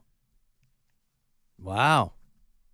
I think I'm surprised that you are that far removed from Elvis. I know that you're very well read on that sort of stuff, and I was very surprised that you have no background on Elvis. I don't, because the music didn't stick to my ribs, and it was, he was dead when I was like in the first grade. Yeah. So it wasn't like I was in high school and marinating in Elvis Presley music. You know what I mean? But he's so... No, I get it. Like I understand. He's a pop culture icon. Yeah. There is currently, speaking of fire, somebody texted me, they are currently, Cleveland Fire Department, battling a fire, ironically, at the rainforest over at the Cleveland Zoo. The rainforest is undergoing some construction. Most of the animals have been relocated. That's a little grim. Most of the animals had been relocated. Mm-hmm. That means some. Hey, are they? Why does it smell like somebody grilling? A fire at the rainforest at the Cleveland Metro Park Zoo. There you go. A 2-alarm fire. See, it's like defense conditions, right? DEFCON 1 and 5. I don't know the levels of alarms on fires. I know Pound the Alarm from Nicki Minaj. That's my favorite. See, that's a banger. That's when my alarm goes off in the morning to get me up. That's what I hear. And then I start thinking about Nicki Minaj, and then I don't have to tell you the rest. But the 2-alarm fire. Well, it sounds like it was just like maybe something with construction got up and running. There's a photo of it. The rainforest closed on September the 9th. It is expected to reopen in 2026. Okay, so this is a big project that they're undertaking. This is where they're going to be housing gorillas and orangutans. Now, will they have macaque? It's so stupid. It's always there, but it's so stupid. It's so dumb. I couldn't disagree more. It's so dumb. It's fantastic. Ugh. The Cleveland Metro Park Zoo. I think they're doing that winter zoo lights thing over there, aren't they? Are they? I think so. Yeah, don't they do? Maybe that ends after Christmas, but I think for a while they do that zoo light thing. Do you still have that that you can pull back up on your screen? The photo? Yeah. Yeah, sure. What does the T-shirt next to the photo say? I farted. You mean the advertisement? Yeah. I love the advertisements for novelty shirts. I farted. That's as close to giving a shrimp as you're going to get. I saw it on the screen. I'm like, wait a second. Yeah. Oh, that's great. Here's this serious story. Well, it's funny. 2-alarm fire. It's funny. It never occurred to me, and I never got into them, but it never occurred to me how much my family, my siblings, love novelty T-shirts. Because a couple of summers ago, I hadn't been home in a minute, and I went home a couple of summers ago for the rare occasion of my family wanting to celebrate my birthday. And so I went home. We were all together. It was great.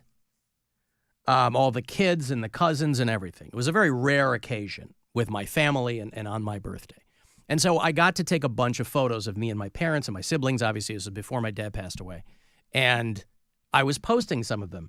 And all the comments are like, boy, your family likes that. And it just didn't occur to me. I see them so frequently in those kinds of shirts that, my dad had a shirt on like, don't touch my daughter or my tools, stuff like that, I'm like, oh, you're right.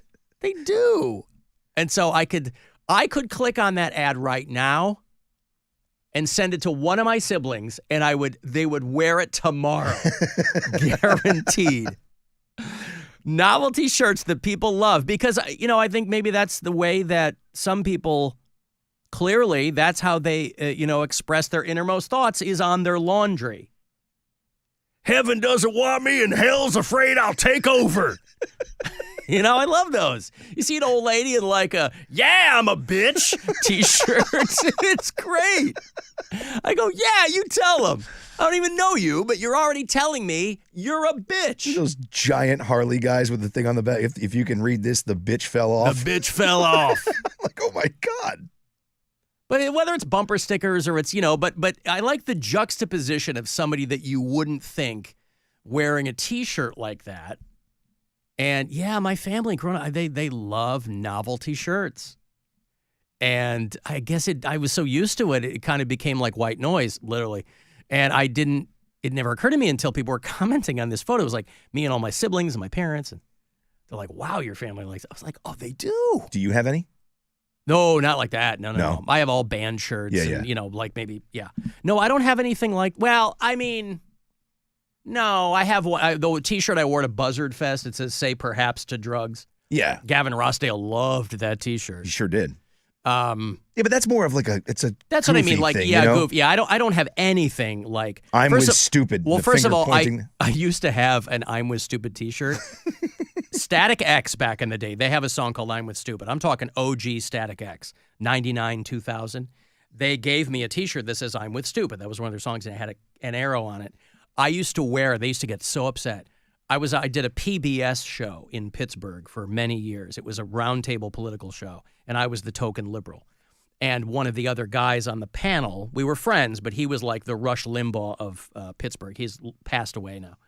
And I used to wear the shirt next to him, and the producers would get so mad. But I wasn't going to change anything. They'd get letters from viewers. It was so stupid, but I loved it. It's a perfect thing to wear on a show like that. And he was a good sport about it. I think I did it like once, but No, I don't care for T-shirts with expletives on it. I think that's a little rude.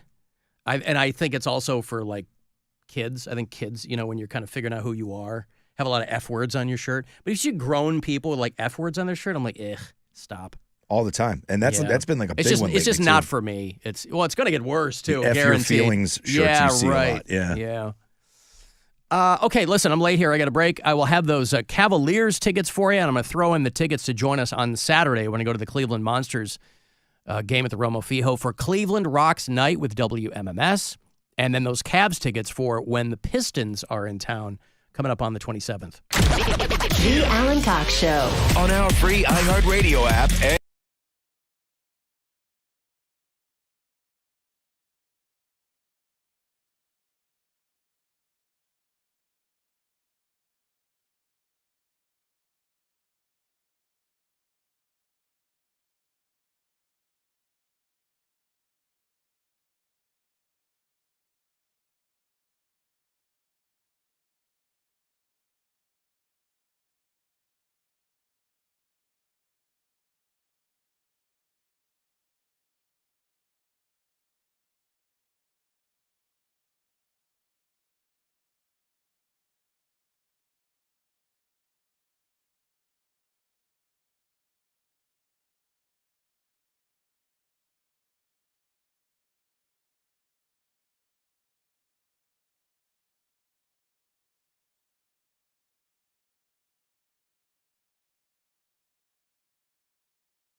Live. Produced by Outback Presents.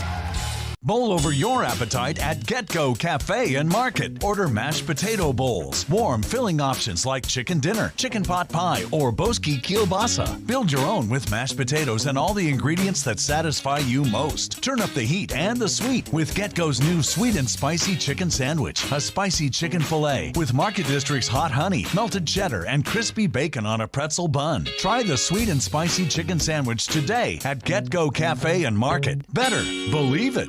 What's up, everybody? Adnan Burke here to tell you about a new podcast. It's NHL Unscripted with Burke and Demers. Jason Demers here, and after playing 700 NHL games, I got a lot of dirty laundry to air out. Each week we'll get together to chat about the sport that we love. But we're not just going to be talking hockey, folks. We're talking movies, we're talking TV, food, and Adnan's favorite, wrestling. It's all on Le Table. Listen to NHL Unscripted with Burke and Demers on America's #1 podcast network, iHeart. Open your free iHeart app and search NHL Unscripted with Burke and Demers and start listening.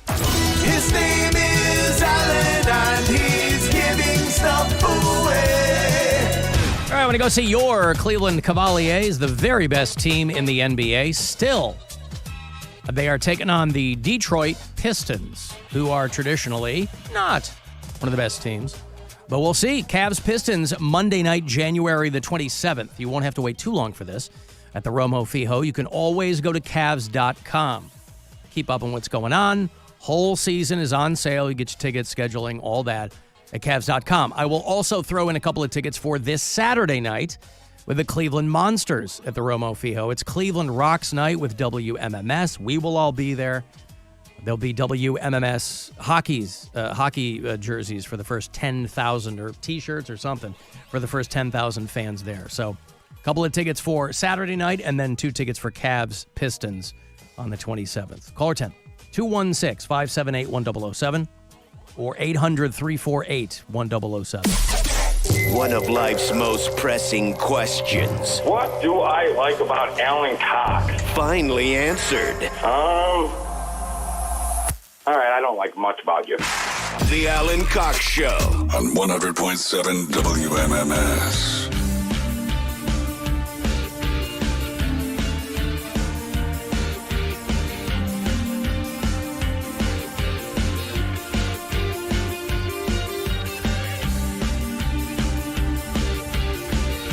$35192, you want to send me a text. Your Cavs play tonight on WMMS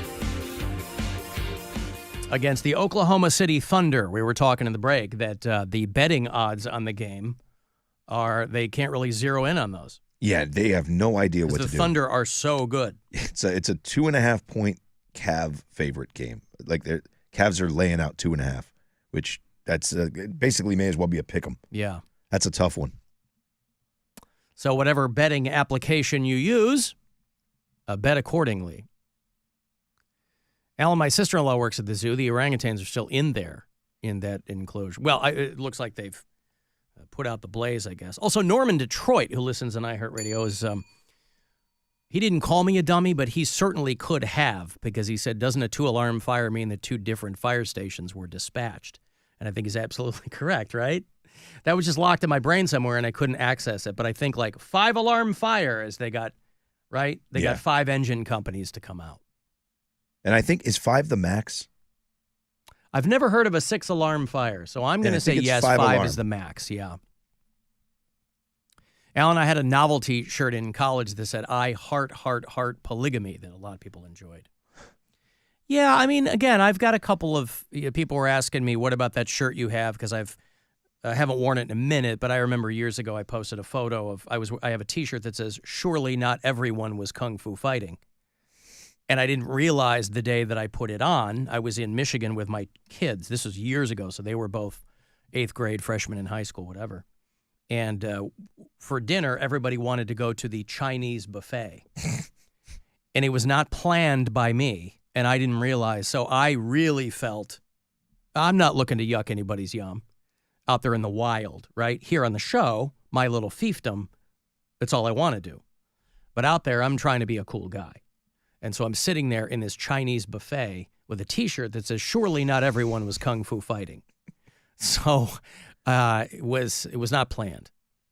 And it was a day trip. I didn't have anything to change into. Candy said, I just made my friend a shirt for Christmas. It said, I'm not always a bitch. Just kidding, go F yourself. She loved it. Yeah, see, that's what I'm talking about. Like, you know your friends. You give it to a friend. It's like when you're buying your mom that shirt. I mean, I guess that's cute too. You know your mom. The Nikki Glazer mentioned, and people were like, Alan, you said these people don't get paid. Is this what you call not getting paid? Nikki Glazer got $400,000 to host the Golden Globes. But that's why it's a story. Because the rap on these award shows is it's a thankless gig. If you kill it, people go, okay, well, good.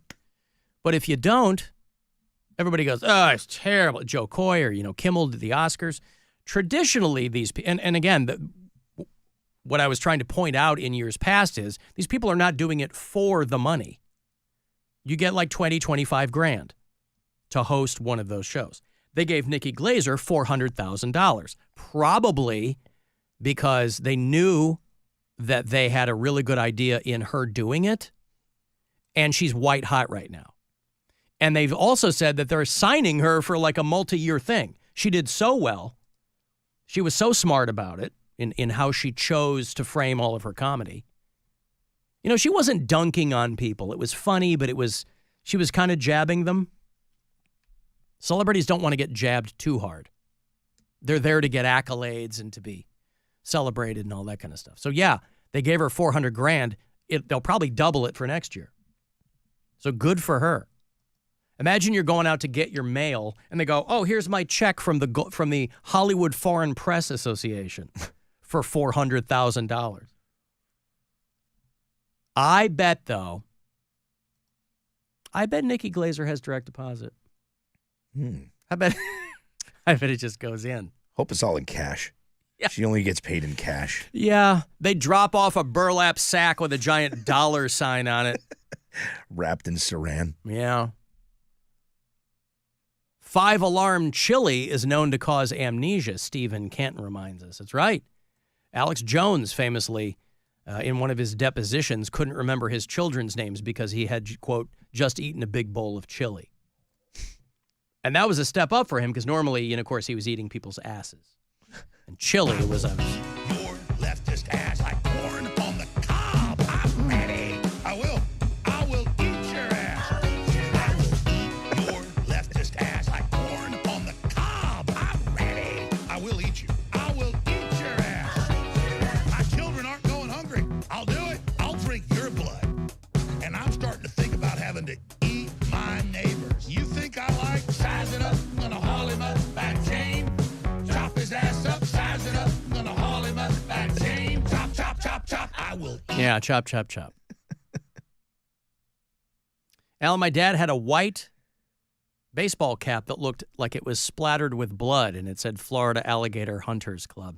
See, those are just things that you kind of get on vacation, though, But again, I'm glad that there's a market for that. I'm glad.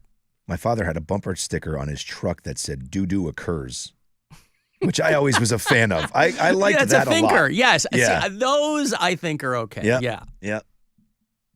Alan, my father-in-law, used to have a shirt that said, virginity is curable. Yeah, but only once.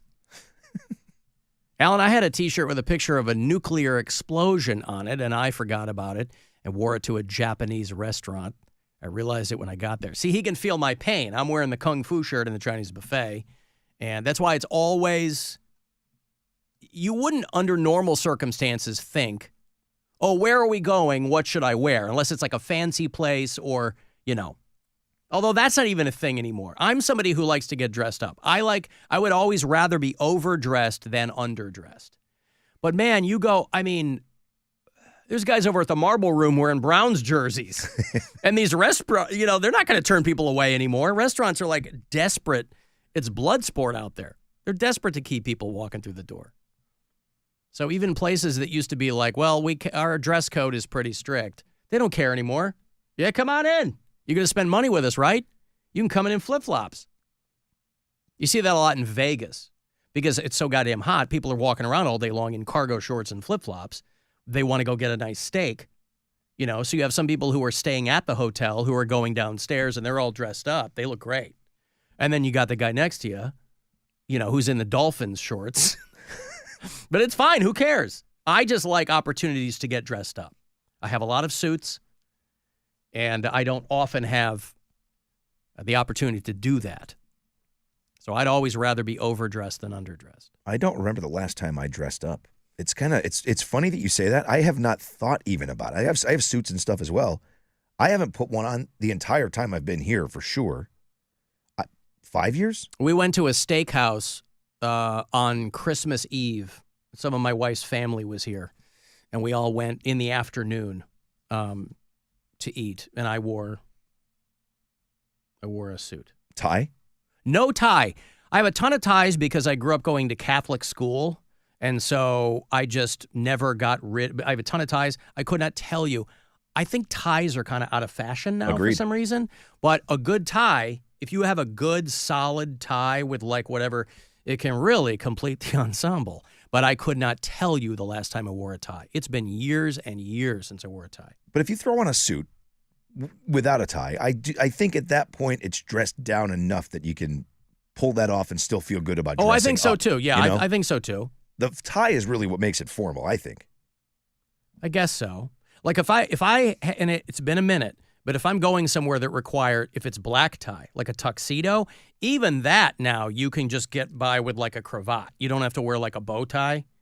You just walk around looking like one of the Reservoir Dogs, right? Right. And that's okay too. I'll just wear the T-shirt. Alan, I like the Department of Redundancy department shirt. Yeah. Anything that's like might mildly be a thinker, that's okay. My dad has a shirt that says vegetarian, somebody says. Yeah, God. I'm a vegetarian, man. I'm a pescatarian. I only eat fish. This is my dad. Hi, nice to meet you. Which one's your dad? The guy there in the spectacles? And no, my dad's the one wearing the vegetarian T-shirt in the family reunion photo. Oh, that's great. All right, could everybody scooch in a little bit more? Frank, could you go out of frame? Turn sideways. We'd like you sideways in this photo. Yeah. Years ago, 7-Up had a campaign that was Make 7-Up Yours. Yeah. Which was, I thought, very funny for a mainstream brand. This is pre-social media.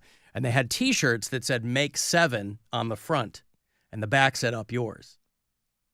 Now, that's only funny if you see the front first and then the back. Because otherwise, you're walking around. Everybody who's behind you, let's say you're a born leader. Naturally, everybody's going to be behind you. They're going to say, Up Yours. That's not very nice. And that's going to affect the esprit de corps. Because you're really trying to get everybody on the same page. Alan, if you wore a shirt somewhere and you fell out of place, why not turn it inside out? That is a great question. It didn't occur. I don't know. It didn't occur to me. I don't think anybody would have thought negatively of that shirt. I don't think there's that they nothing did insulting either. about it at all. No, I don't think that they did either. My waitress, who couldn't speak English, I think her name was Elizabeth. She probably thought it was funny too. You know what I mean? Like even if she did understand what it said, that's a funny shirt.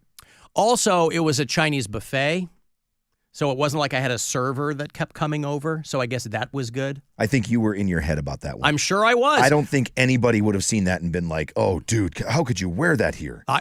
I don't even think the only reason I posted it with like a pithy little comment was because my ex-wife, my kid's mom, she was like, "Really?" And I go, "Oh, God." I didn't even think I mean, she laughed it off, but I was like, I didn't know we were coming here. You didn't tell me.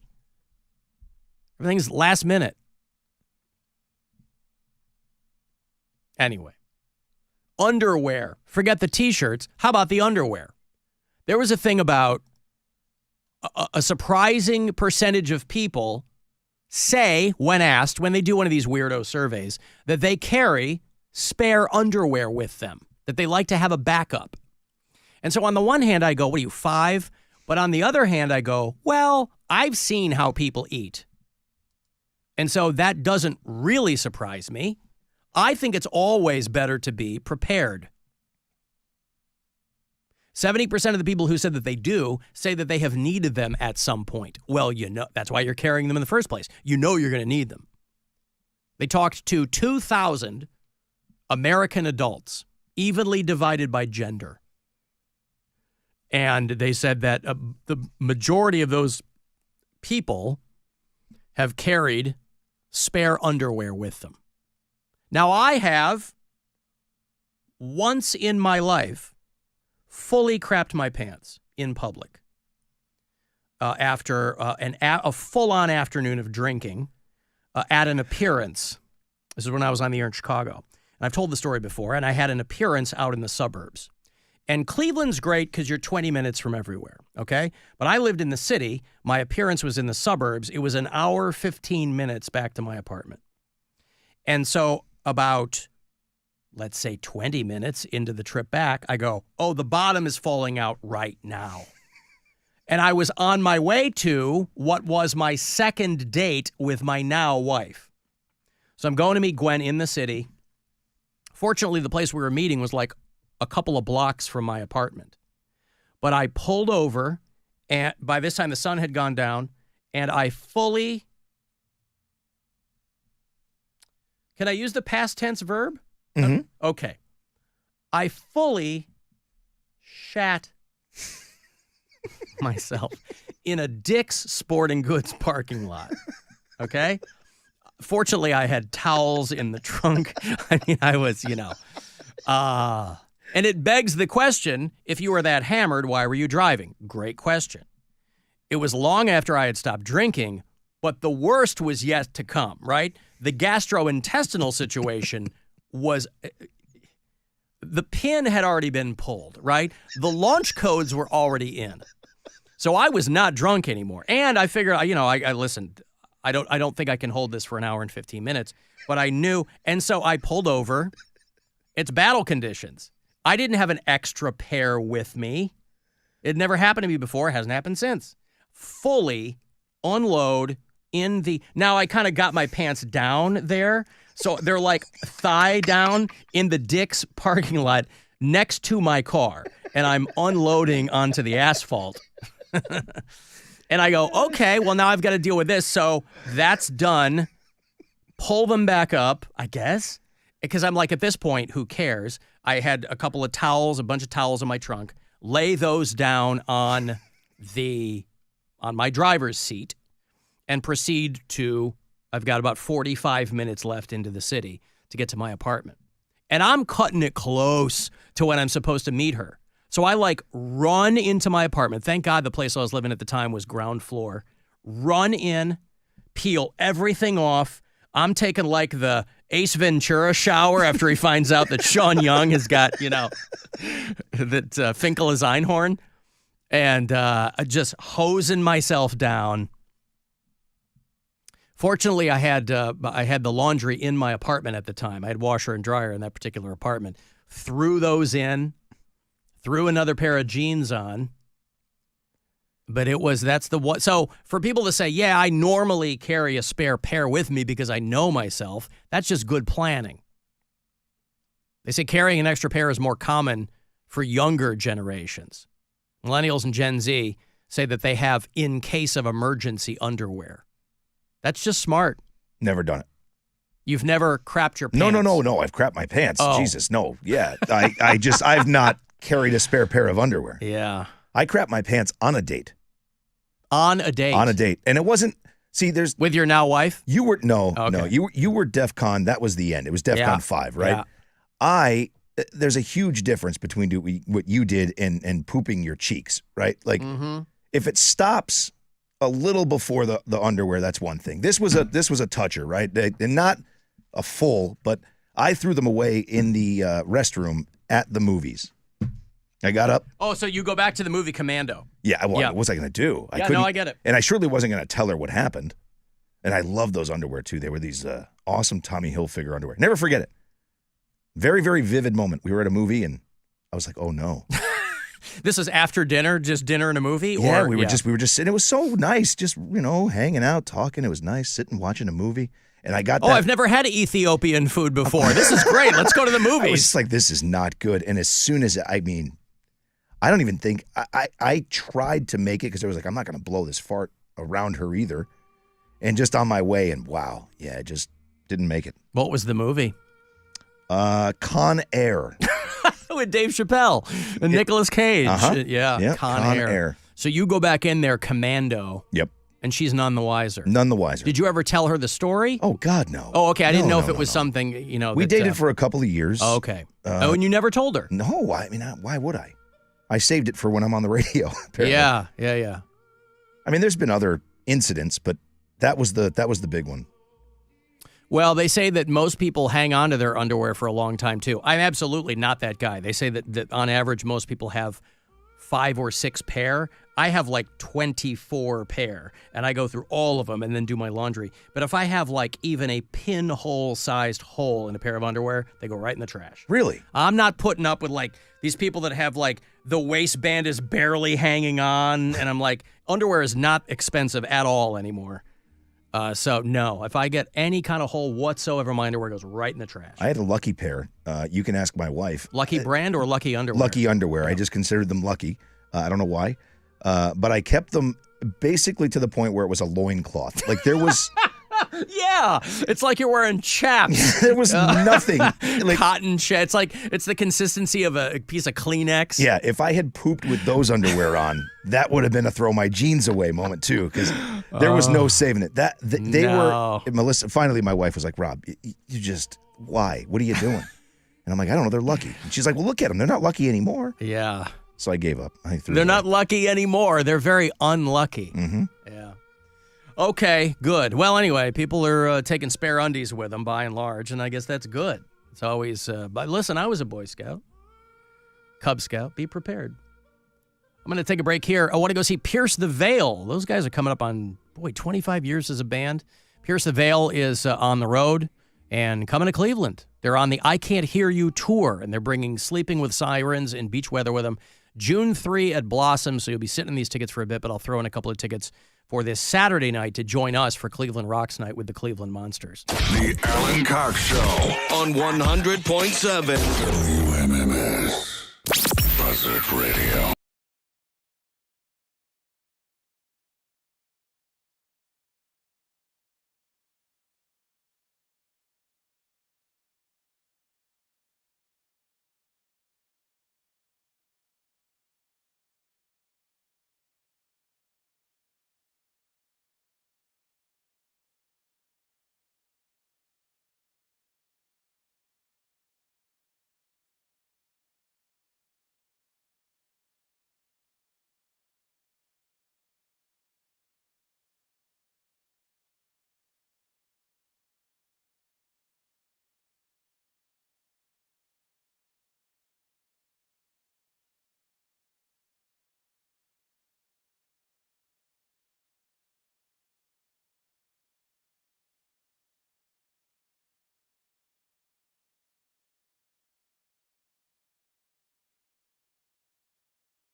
Played the violin or the piano, anything that made sense, but the drums. 100.7 WMMS.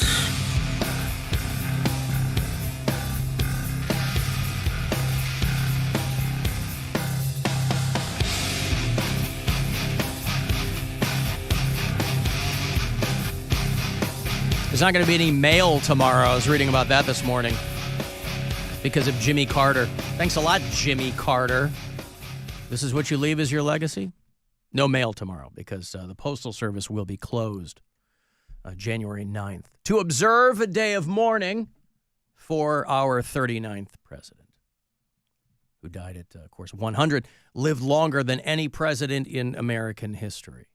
So he'll always have that, one term and 100 years. So President Biden declared tomorrow as a national day of mourning.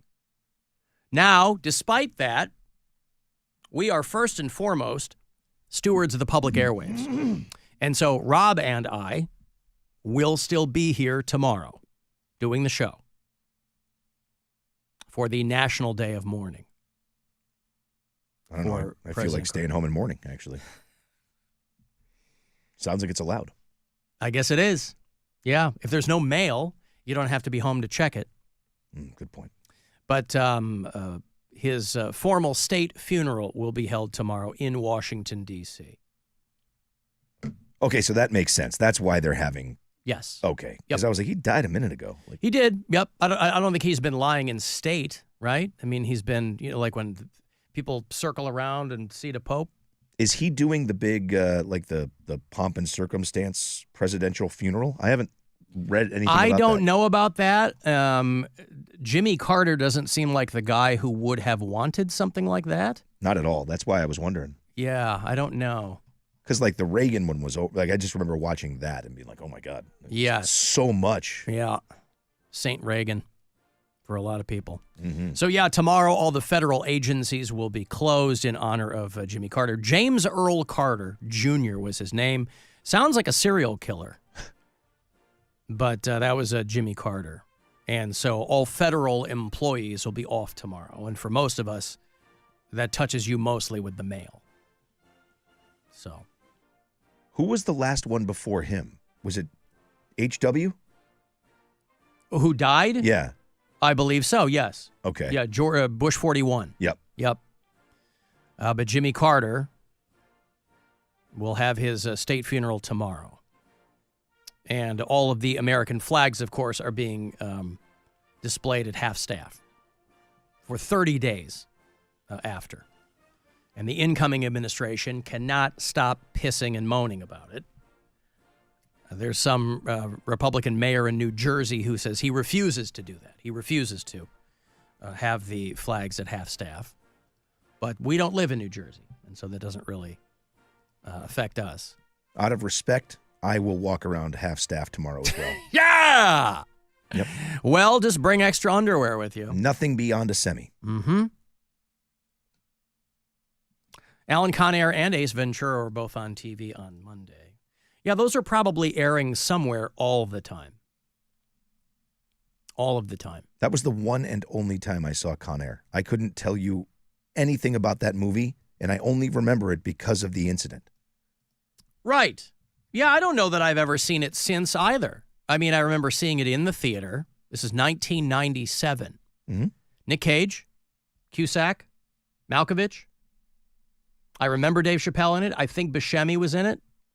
A lot of times I confuse the cast of Con Air with the cast of Armageddon. But I'm pretty sure that, because he was a guy who's on a prison transport plane, but he's reuniting with his wife, right? Yes. And then the convicts take over the plane. He's a former Army Ranger because, of course, he's a convict, but you got to have like a glimmer of, whatever counts for daring do or, good deeds or what, I don't know. Somebody has to save the day. Somebody has to save the day. So, yeah, a lot of people were in there. Danny Trejo was in it. Ving Rhames was in it. I don't think I've ever seen Con Air again. Yeah, it was a huge cast. And a young Dave Chappelle, yeah. In Con Air. Never could figure out what the con stood for, but okay. I don't have to know everything. You know. I'm sorry? I'm sure you know. Come on. Come on. Confidence. No. Confidence air. Try again. If you're incarcerated, say. Come on. Confiscation air. Nope. Because they take all your stuff when you go to prison. Confederate air, stupid. Oh, is that what it is? Yes, duh. Oh, Confederate air. Yes, he was in the military, and that was like he was part of the Confederate Army. Oh, I didn't get that at all. Yeah. That's what it was. Yeah. What do you think it was? I couldn't come up with it. That's why that's why I was trying to figure it out. Dumb. Confederate air. All right. Like beer farts. Okay, well, good. Jimmy Carter's lying in state in the Capitol Rotunda. Let's not body shame. Alan, I know I'm late to this whole thing, but one of the funniest bumper stickers I've seen was, have you flogged your crew today? What? So they're goofing around, or is that a euphemism, or I don't know. I've heard of flogging a dolphin. Yeah. That was the extent. Flogging a crew, huh? Yeah. Alan, I will be 58 next month, and I gave up underwear 25 years ago. I'm out there, and I'm loving every minute of it. He's like Kramer. There's no safety Nothing net. separating him and us than a thin layer of gabardine. I had a commando phase probably 10, 15 years ago. It would have been longer than that, but yeah, I never wore underwear. Dude, that's tempting fate right there, man. You are playing Russian roulette. I guess, but I'm not somebody who was having accidents or I was, It doesn't matter. Again, there's different levels, man. Yeah, I know. A wet fart becomes a huge problem without the extra layer. But I'm not a farty guy, so I wasn't concerned about that. It just got to the point where it's like I was worried about zippers. Oh, yeah. Things like that. How'd you get the beans up on top of the Frank? But going commando, I mean, summertime, you're walking around in some shorts. I always figured there was no need.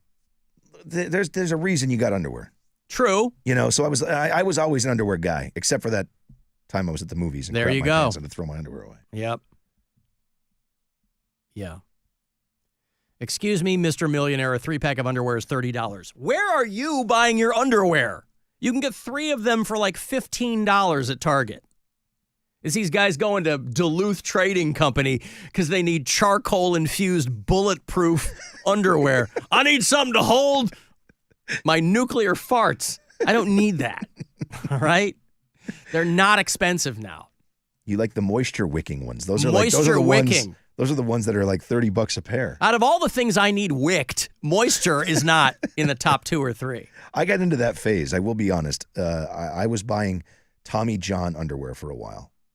I was a sucker. They are comfy. They're very comfy, but they're not worth that kind of money. There you go. That's right. So yeah, I went back to just go to like Marshall's and buy the 5-pack of. There is an underwear industrial complex right now that's trying to take over men's lives, and it's like pizza restaurants or hamburger joints. Everybody's convinced they have a new take on their product. It's the same thing with men's underwear. Mm-hmm. It's like, guys, all right, most of you are walking around packing a peanut. Okay, you don't need oh, guys, it's got a XL pouch.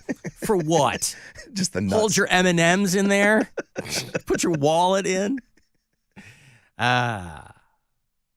People reminding me, by the way, that's true. The female lead in Con Air is an actress named Monica Potter, who is, of course, from Cleveland, Ohio. She's a local girl. Made good. It was fate.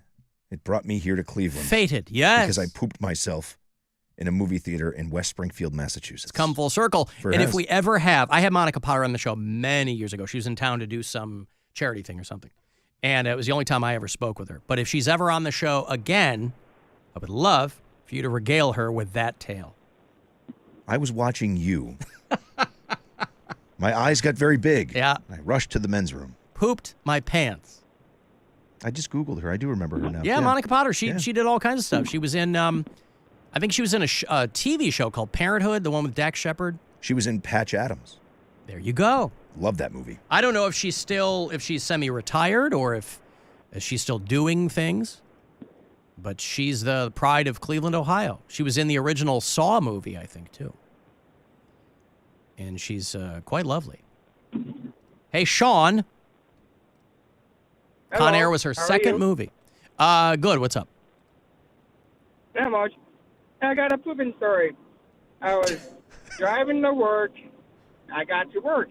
I get outside of my car, and I felt my stomach drop.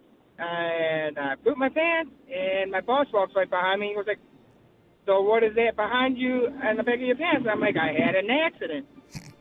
So he told me I had to call work, and I told him, I'm like, "You're my boss, and I'm letting you know I'm going home because I crapped my pants."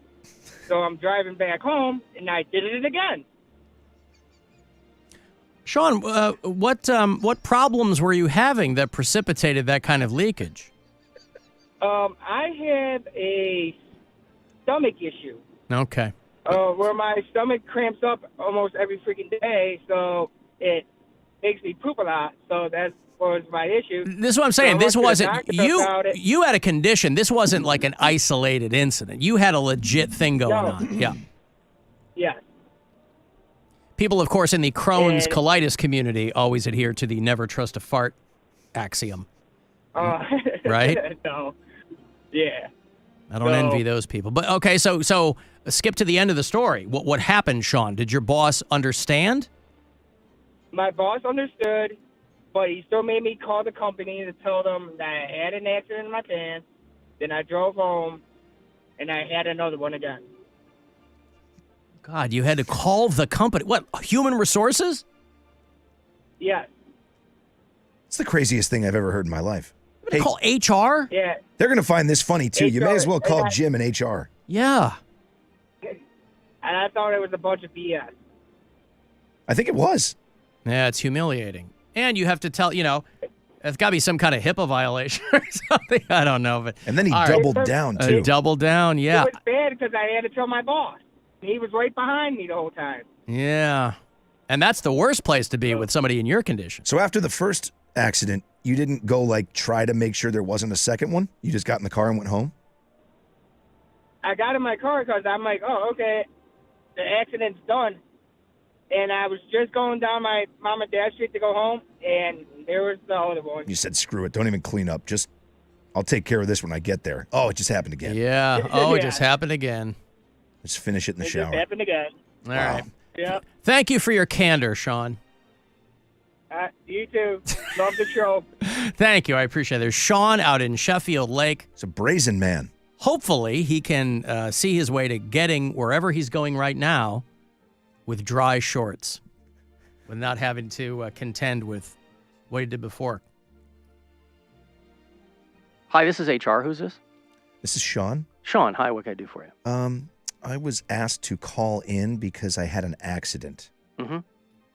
Um, A vehicular accident? Are you No, okay? Is no. there an ambulance that needs to be no, called? no. Okay. Everyone's fine. I've got I'm billing fine. codes over here I need to go through, It's, so I want to make sure that... It's an accident of the fecal variety. a fecal accident? Yes. Okay, I don't know that I'm familiar with that. Can you describe it in more detail? You see, I have a fill this out stomach here. issue. Mhm. I'm not quite sure what it is. It's just a stomach issue that my stomach feels like it drops. Mhm. And every once in a while, I have an accident. Mhm. So I had the first accident, and I was asked to call you. So I And how has this impacted your workday? Well, I'd like to just run home and change. Mhm. Just to. Oh Jesus. Oh no! Can I call you back? Yes, of course. Yeah, I'll be here. I've just done it again. I got to put in those billing codes though, so make sure that you don't. I've just done it. I'll call you. I have to go. Okay, thank you Goodbye. so much. All Goodbye. right. And scene. All right, well, there you go. Then just done it again. I like the idea that it happened in the call. Yeah, That's what- mid-call. Yeah. That was as soon as he said he had to call HR, I'm like, it had to happen then. Just, God damn it. Just crap my pants again. Hey, Lindsay. Hi, guys. How are you? What's up? I have a great instant karma story. I can't wait. When my son was in basketball, there was a guy who was, we'll say, slow. and he would be at the games every time. He used to like to get up and down off the bleachers. And there was a woman at this particular game that was very nasty to him. You know, gave him a dirty look, wouldn't let him buy her, blah, blah, blah. Next thing you know, about 20 minutes later, this woman has been pooped on, literally. Apparently, this guy had a colonoscopy bag, and when he sat down in front of her, it literally squirted all out of his pants onto her. Uh-huh. I mean, it was instant karma. It was great. Mm-hmm. Mm-hmm. Okay. So Lindsay's on board with people being soaked in another person's waste if they've been Well, mean I to don't know someone. about that, but Yeah. That colostomy waste is a whole It's other a ball game, whole other too, boy. thing. Yeah, it's yeah. All right, thank But you, it was, Lindsay. Sure, no problem. Thank you. Have a good There's day. a Lindsay in Parma. That skips the whole formation process. Yeah. That, oh boy, oh boy. I like Lindsay's whole vibe there. Yeah, what's going on? Be careful on the April Fool's jokes. To cut her jib. All right. Well, again, we have gone as lowbrow as we can possibly go, purely by accident. How did it happen? I don't know how it happened. Oh, the whole underwear survey. Right. Carrying the extra The pair. big You survey. told the story last yeah, and they just all rolled down the leg from there, as it were. Hey-o. Everyone can relate. That's the thing. That's why Yes, so. everyone will have a story. Yeah. Whether they want it or not. Let me take a break here. Hey, want to go see the new movie Wolfman? Looks pretty good. We're going to do a sneak preview of it. It is not in theaters until next weekend. I think it comes out the 17th. But we are going to do a sneak peek on Tuesday night at Cinemark Valley View if you want to go see Wolfman. And I will throw in a couple of tickets for this Saturday night to join us for Cleveland Rocks Night with the Cleveland Monsters in WMMS. So we'll do that next. 35192. You can text me for anything if you want to watch the show. Do that at the Alan Cox Show YouTube channel.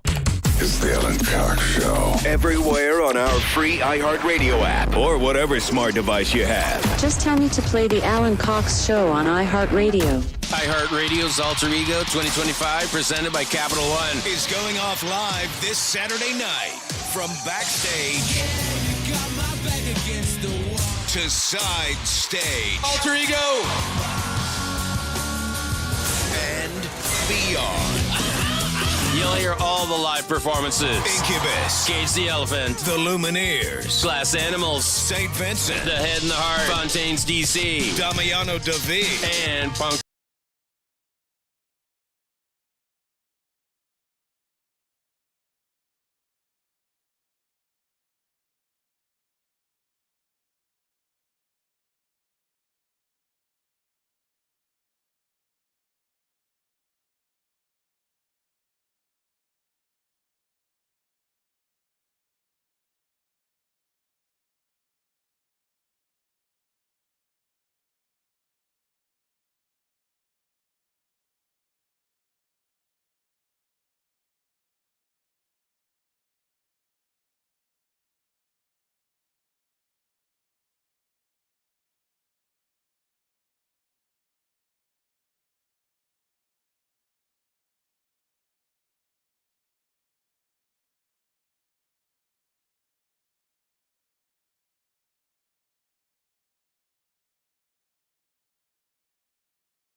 93. Our new and improved iHeartRadio app has made it even easier to enjoy the radio station's podcasts and playlists you love. How? Well, we've added everything you love about your car radio into the free iHeartRadio app. With easy-to-use presets, you can now save your favorite stations on the app, just like in your car. And with the all-new live radio dial, it's easier than ever to discover new stations you'll love based on your location or favorite genre. Find out what everyone's talking about and get the new and improved free iHeartRadio app today. iHeartRadio. Give stuff away, give stuff away. Wow, wow. All right, go see the new movie Wolfman. We're going to do a sneak preview of this thing. It's not in theaters until January 17th, next Friday. But Tuesday night out at Cinemark Valley View, we're going to do a little advanced screening for you. The latest Blumhouse film is called Wolfman. You might have seen the trailer for it. Looks good. So a couple of tickets for that for next Tuesday night, but a couple of tickets for this Saturday night. You want to join us? It's Cleveland Rocks night at the Cleveland Monsters game. Saturday night at the Romo Fijo with WMMS. We'll all be there. We'll have some WMMS gear in the team shop. First 10,000 people in attendance get the limited edition WMMS Monsters hockey shirt. So a couple of tickets for Saturday, and then we'll put you at that sneak of Wolfman Tuesday out at Valley View. Call 10. These are yours. Good luck.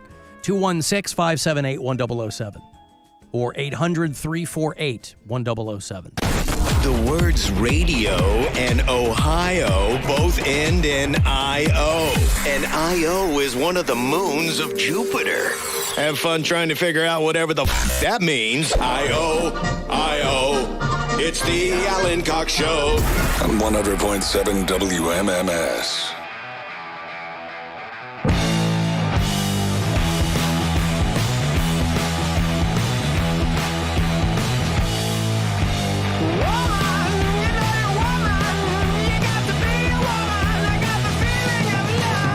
God, remember Wolf Mother?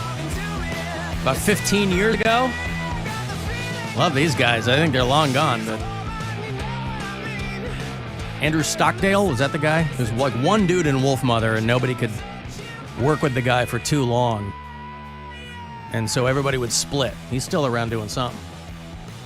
I will have Coheed and Cambria tickets for you later on as well. Coheed on the road with Mastodon. You'll have to go to Youngstown to see him. It's the Infinite Arc Tour, but I'll have those tickets about an hour. On the subject of the Monsters game with MMS on Saturday night, I'm giving away these tickets, of course, all week, but you can register to win a 4-pack if you go to WMMS.com. So get to the contest page there. The first 10,000 people at the game, of course, get that WMMS Monsters hockey shirt. But we'll be there. We might be doing some things in-game. We might not. I don't know, but we'll be there.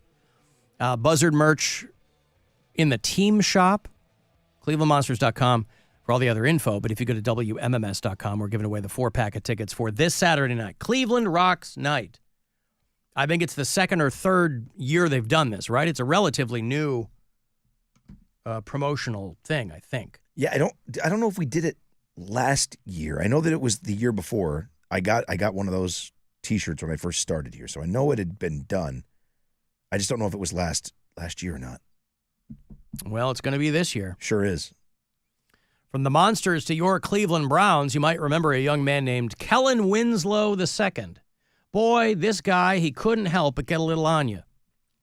And he was trying to get his prison sentence shortened. And they have denied his. Of course, he was a tight end for the Browns. And I think he's in there on a rape beef, right?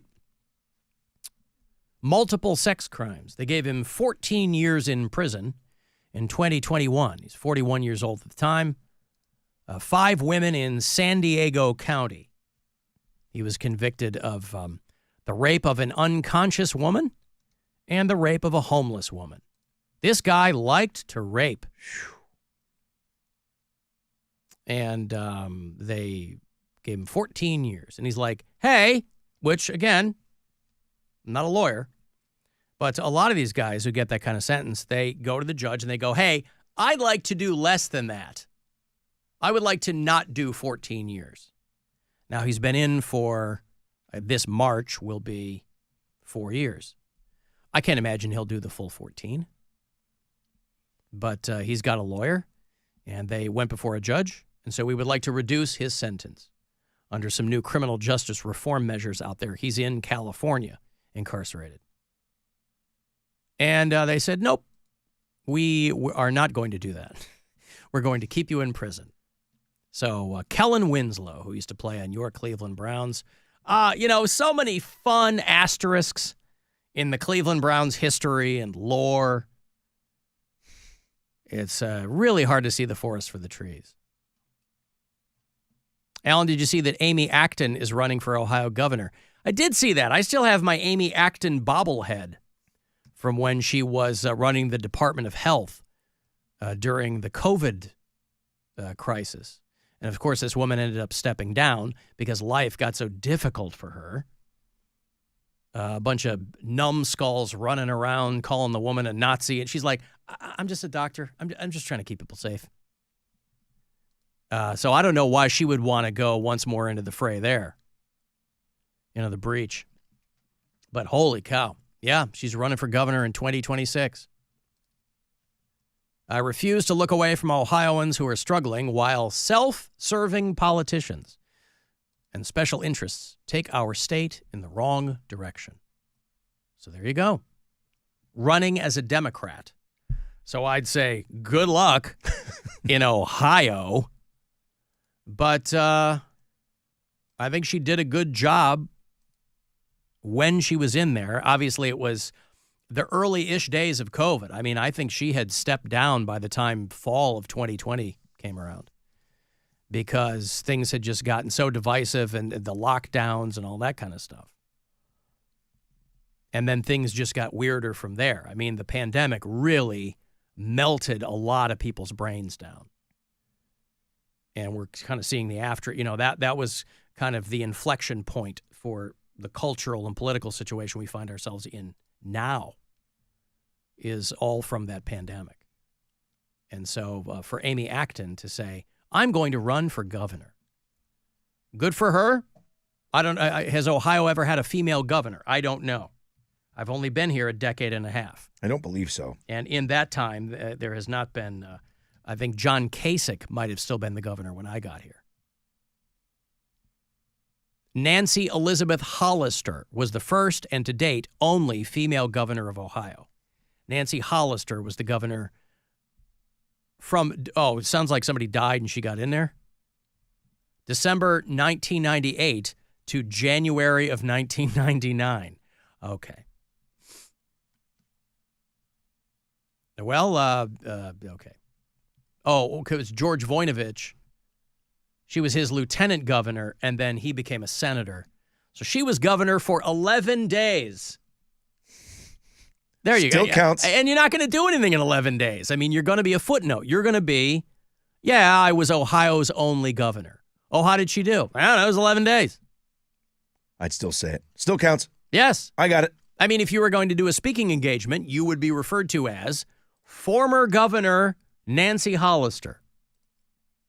Might feel silly, but you were the governor. I mean, you were, a placeholder, but who among us has not been one of those? You have to wonder if that's the shortest term in history for any governor ever. 11 days? 11 days.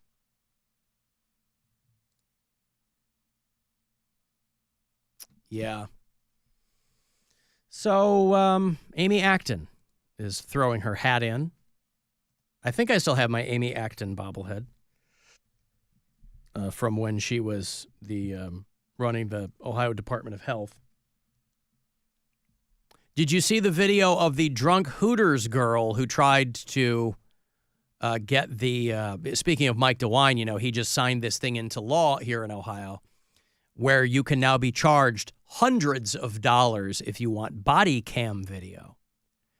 And their explanation is, it sounds like another cash grab, but that's only if people want it. They say we get so many requests and we don't have enough people to go through them that it's gotten ridiculous.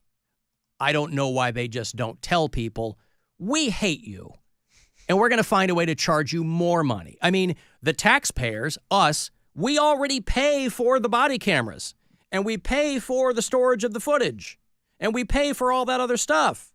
So I don't know how you're charging me to get access to the footage. Just say, hey, are you middle and lower class? Do you find yourself frequently ensnared by the law? We hate you. We don't want anything to do with you. At least then, respect your candor. We already pay for all that. It's like when we're on the hook for, a new football stadium, and then we still got to pay tickets to get in. Anyway, body cam footage of this drunk Hooters girl who, of course, wants to make out with the cop. And if it wasn't a body cam, this guy would have been piping her over the hood in about 15 seconds. Oh, ma'am, I love body cam footage. Everybody's so polite. Ma'am, step over here, please. Sarasota, Florida. Still wearing her Hooters outfit. Sophia Gabrielle. And making the rounds. Because she's cute. And this would have been, the footage is coming out now, but this was like right around Thanksgiving. And she's like, we're going to make out right now. We're going to make out here. Okay. We're going to make out here. No, we're not. Here, turn off the lights. Stop right there. Turn off the lights. We're going to make out. Wait. Stay right there for me. Oh, it's my bad. It's my bad. All right. I got to pee, bro. I know. I have to pee as well. Bro. I got to pee. Okay, do you want to try this first exercise for me? I will do anything for you, Daddy. See, and he's like, hell, I'll do anything for you, Daddy. Keep telling me, Daddy. Yeah, see? Can you put your feet together? Put my feet together. And your hands How up? about if I spread my legs apart? How about that? Whatever you say, Daddy. Okay. Now, before I'll put my hand on my hip. No, I was grabbing my flashlight. Whatever you want, Daddy. When I dip, you dip, we dip. She thinks the lights are back in the club. He brings out his light, and he's like, no, I'm just getting my flashlight. Okay. Before we start. Hey, fair shark. Are you wearing contacts right now? Are you wearing contacts right now? No, I'm wearing Oh my She is loaded, yeah. Does it say how drunk she was? Like how I much didn't of- see that. Wow. No, I am wearing contacts. Like, you see So that? she's got the Hooters sweatshirt, big bulky sweatshirt, and then pulls that up, and she's still got her Hooters tank on. Come from work there. I am wearing contacts. Sophia. Did you see this? Can you put your shirt on? I am wearing contacts. Can you put your shirt on? I am wearing contacts. I swear to God, I'm wearing contacts. Hold on. I want you to think for like 2 seconds. I am wearing contacts. Sophia. You might have glasses, but I am wearing contacts. Hey, Sophia. I swear to God, I'm wearing contacts. Like 2 seconds. Why are you such a nerd, bro? Why do you have to be such a nerd, bro? Oh, God. Yeah, if there had been no body cam, this dude would have been like, well, we can avoid. Maybe not. Maybe she was so drunk that he's like, this wouldn't be fun. Yeah. Are you trying to tell me you don't like the looks of these Hooters? I'm wearing contacts. I'm telling you, she's pointing to her giant jugs. Oh, my goodness. She goes, what? You're afraid I'm going to grab your D? And, of course, the officer goes, oh, no, come on, let's... So, obviously, you got to cuff her and pour her into the car and all that. But she was, way too drunk to pull the... And she basically spun it. I mean, she put it on Instagram, and she was like, Uber's cheaper. Hey, Well, again, now she has everybody talking about her. Of course. That was the whole point in general, but wow, man. I mean, it's no Huck 2 a video. But come on. I wonder at that point, do you get, like, you got the DUI charge, obviously, but does she get for, like, trying to bribe an officer? No, because I don't think I think that would probably be at his discretion. I can't imagine they'd throw anything other than an intox, a DUI at it, right? Cash, grass, or ass. I think it sounds like a bribe. And nobody rides for free. They have detained a man at the U.S. Capitol with a machete and 3 knives hours before Trump is due to arrive. Oh, no, I'm just here to peacefully protest. I just have my machete and my knives. What, I can't... If I had been told that was frowned upon. Speaking of Hooters, by the way, the story going around about the girl who says that her breasts ballooned as a little talked about side effect from the COVID vaccine. Now, you've heard all kinds of people discussing their side effects, or what they say are side effects from the COVID vaccine. If you have to have any side effect. This is a 19-year-old girl who said that she grew from a B cup to a triple G in 6 months. If you're watching the live stream, I'll show you what she said. This is pixelated, of course, but that's her in her triple G era, her G-Funk era. She went from a B to a triple G and then ended up having breast reduction down to a double D. I mean, you still want to be carrying some weight. But she says, her doctor said, well, yeah, it's that might be from that. Might be. They're tongue-in-cheek calling it the Pfizer boob job. All my wife got was damn flu symptoms. This right. sucks. Same with my wife. I'm going to go give her, let's see if she'll take another booster. Honey, it's that time of year. I want to make sure that you're hearty and healthy. And she said after her first shot of the vaccine, because you got those 2 doses, after the first one, she said she experienced rapid growth in just the first week. And then it got worse after her second dose. And complained that her doctor kind of brushed it off. Now, she is a black girl. And black women, statistically, are underserved by the medical community. She said that they ignored, her primary physician ignored her concerns and complaints about this.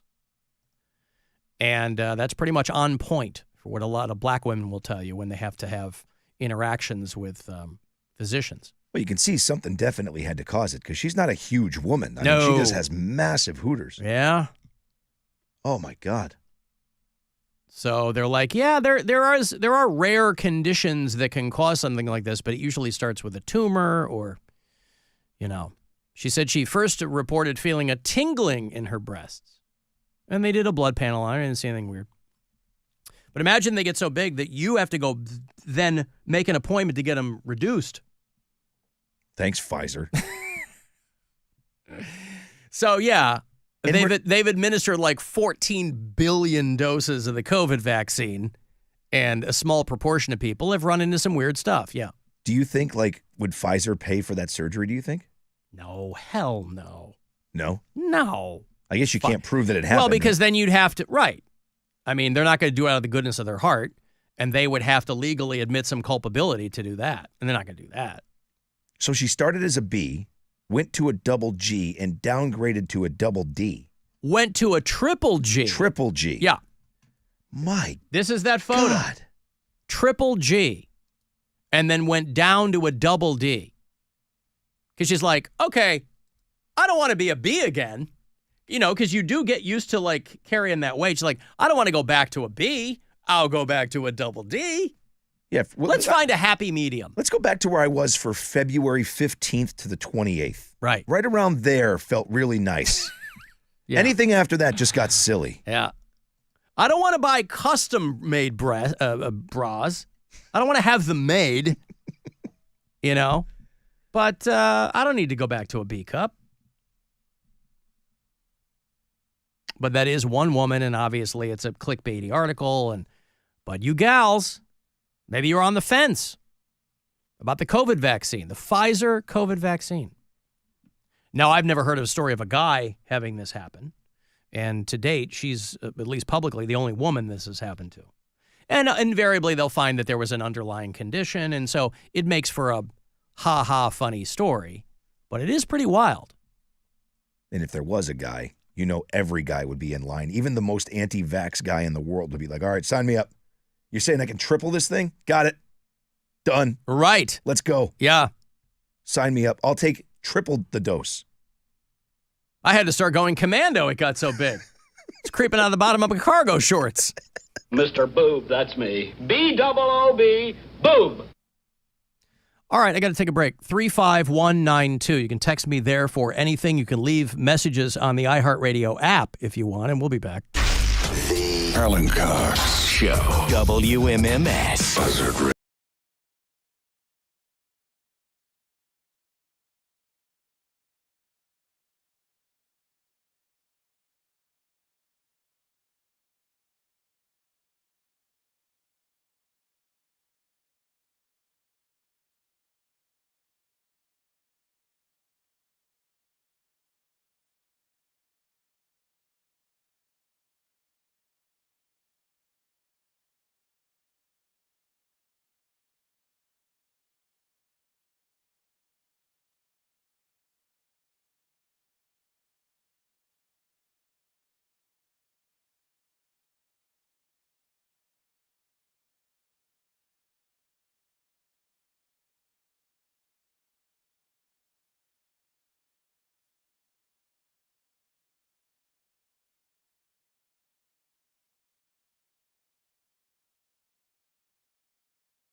Cleveland.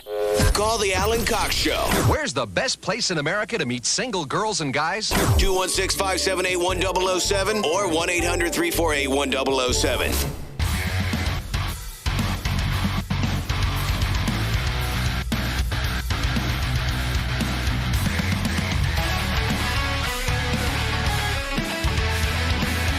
Gearing up for our triumphant return on Saturday night, by the way. Our metal show is called 2 Hours to Midnight. That right there is a great band from Mexico called Afterglow. They do the theme for our show. Saturday night, me along with Corey Roddick and Pat Butler, the three of us come together, and we've been on a hiatus because of the holiday that we were gone. But we come back, and we have 2 hours of nothing but metal for you. A lot of local music. Got new stuff from Conspiracy 216. 216, not sex. Local metal from Nightmare Empire and Terranoct. I know we've played them before. Good stuff. A lot of new metal, a lot of throwbacks. Got some 80s Canadian metal in there. And it's a lot of fun. So if you have requests, I post the playlists week to week. But if you have requests, you can always email them. Or if you're in a band, send me your stuff. 2htm@wmms.com. Brand new King Diamond on Saturday night. Any opportunity I have to play King Diamond, I'll take it. And what else do we have lined up? Drowning in Blood. That's a thrash band from Montreal. The name alone should hook you. So Saturday night, 10 o'clock, 2 hours to midnight with me and Corey Roddick and Pat Butler. Tonight, Cavs play the Thunder. Pretty much evenly matched. These are the best two teams in the NBA. At the Robo Fijo tonight, 7 o'clock tip. 6:30 is your pregame on MMS. You can also listen on the iHeartRadio app. And I imagine there are still tickets to be had. I don't know that it's a sold-out game, but worth looking into.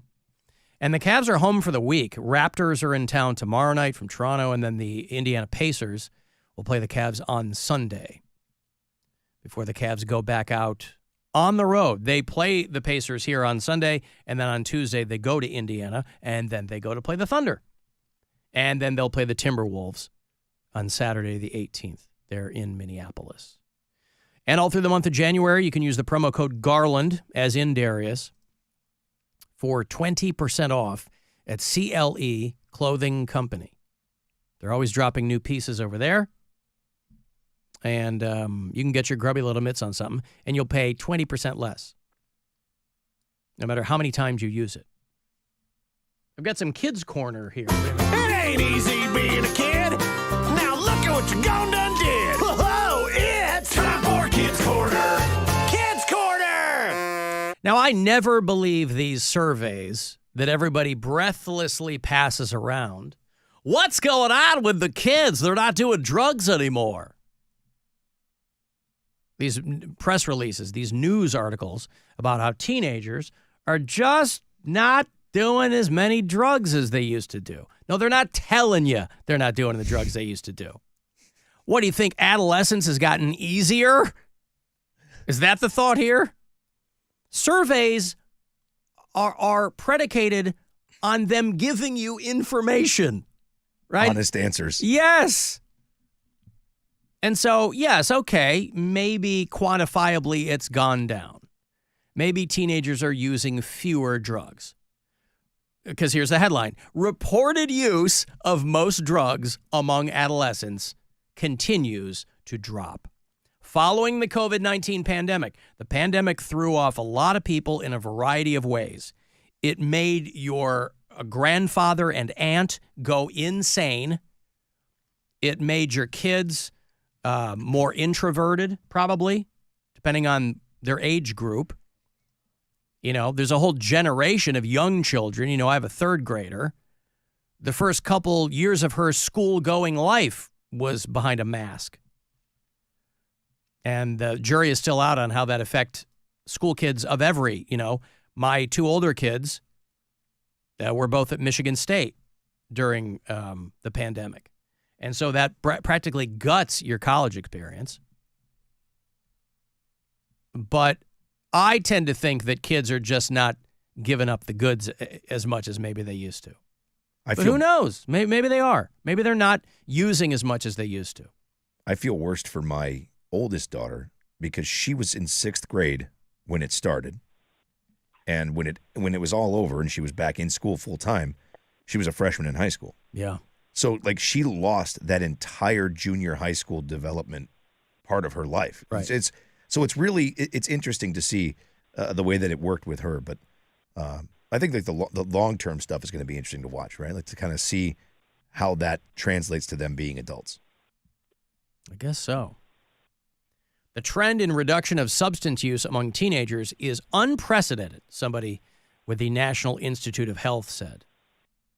Reported use among adolescents, I don't know what that age range is, for all measured substances, they said decreased dramatically post-pandemic.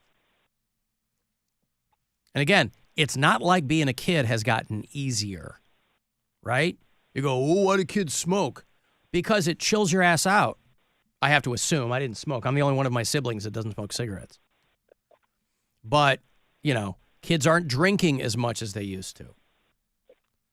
Vaping is going down. Imagine that. I think part of it is because there's so much more to do. I mean, like, I don't know, man. When I was in high school, you didn't have, we couldn't like go online and dick around for hours.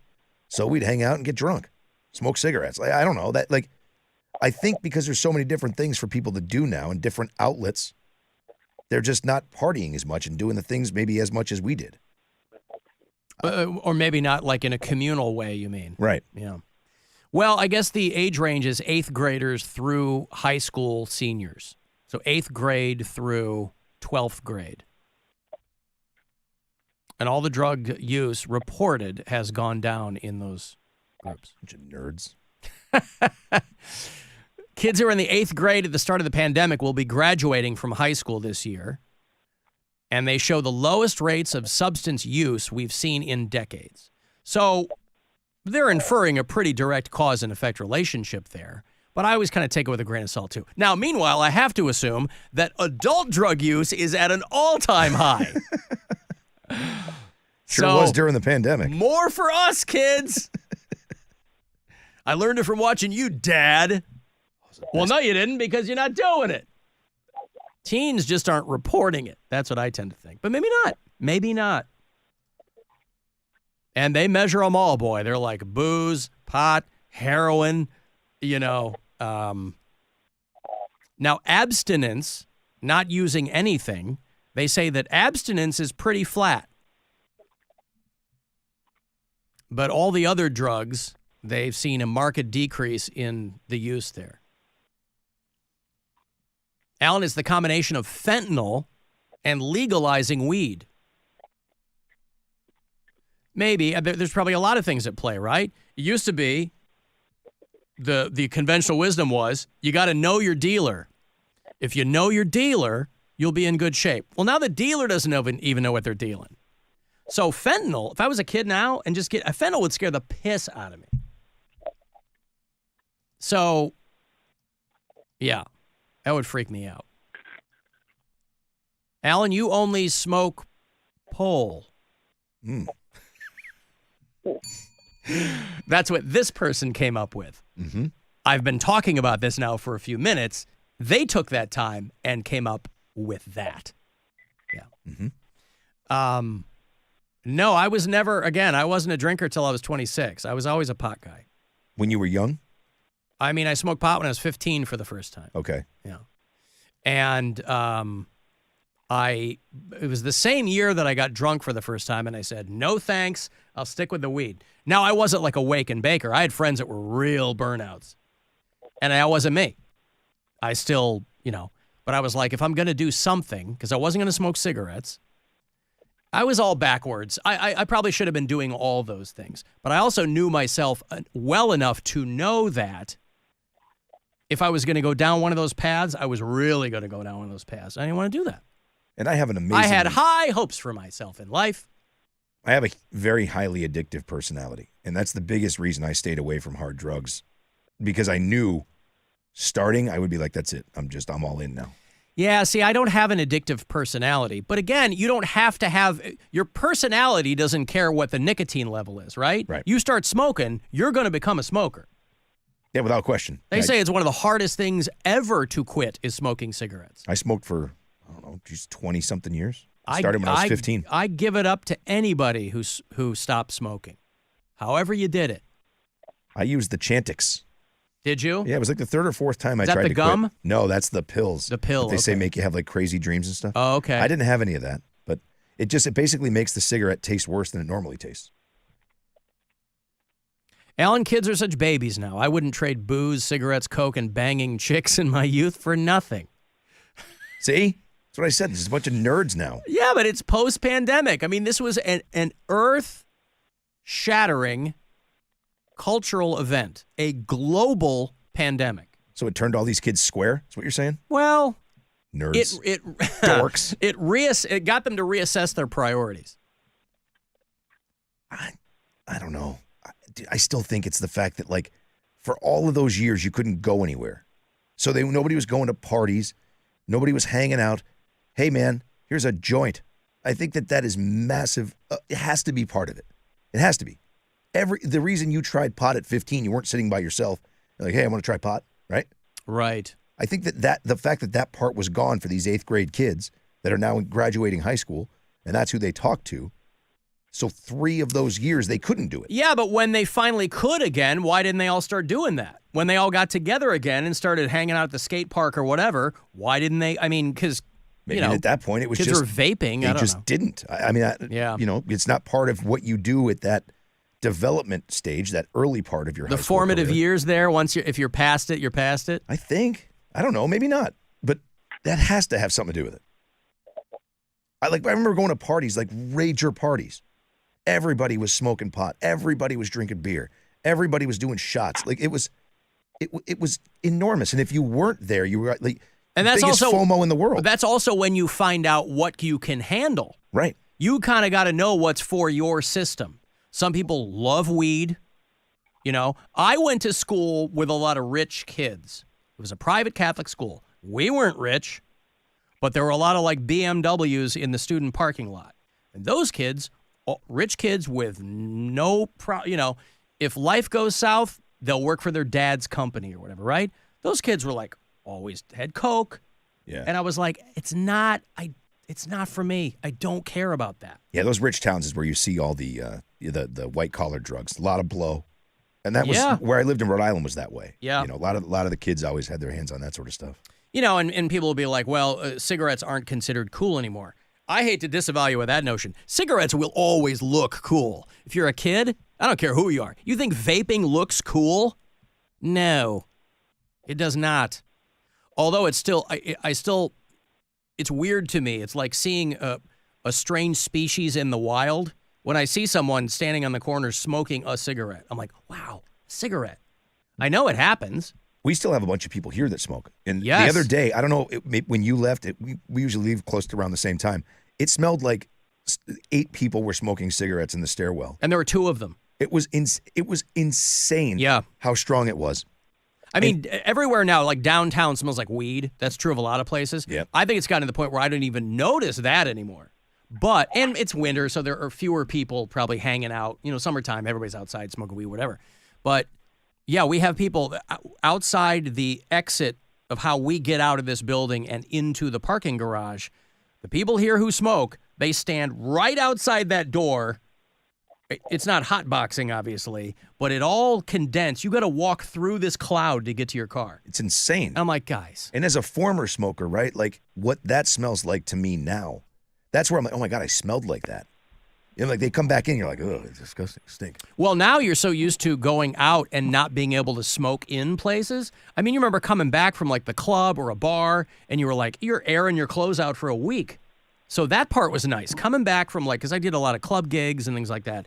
Coming back from that and not smelling like smoke is great. Well, even yesterday, I reeked of cigars yesterday. I told you I was looking into that whole start Pipe smoking thing? a pipe Yeah. thing. So I stopped off at a cigar store. And I forget again how strong it is when you're in those places, even with the fans running. It's just like, it's brutal. So I was talking to this guy he was a talker. We talked for quite a while. And he talked me out of the whole pipe thing. So made that part worked out well for me.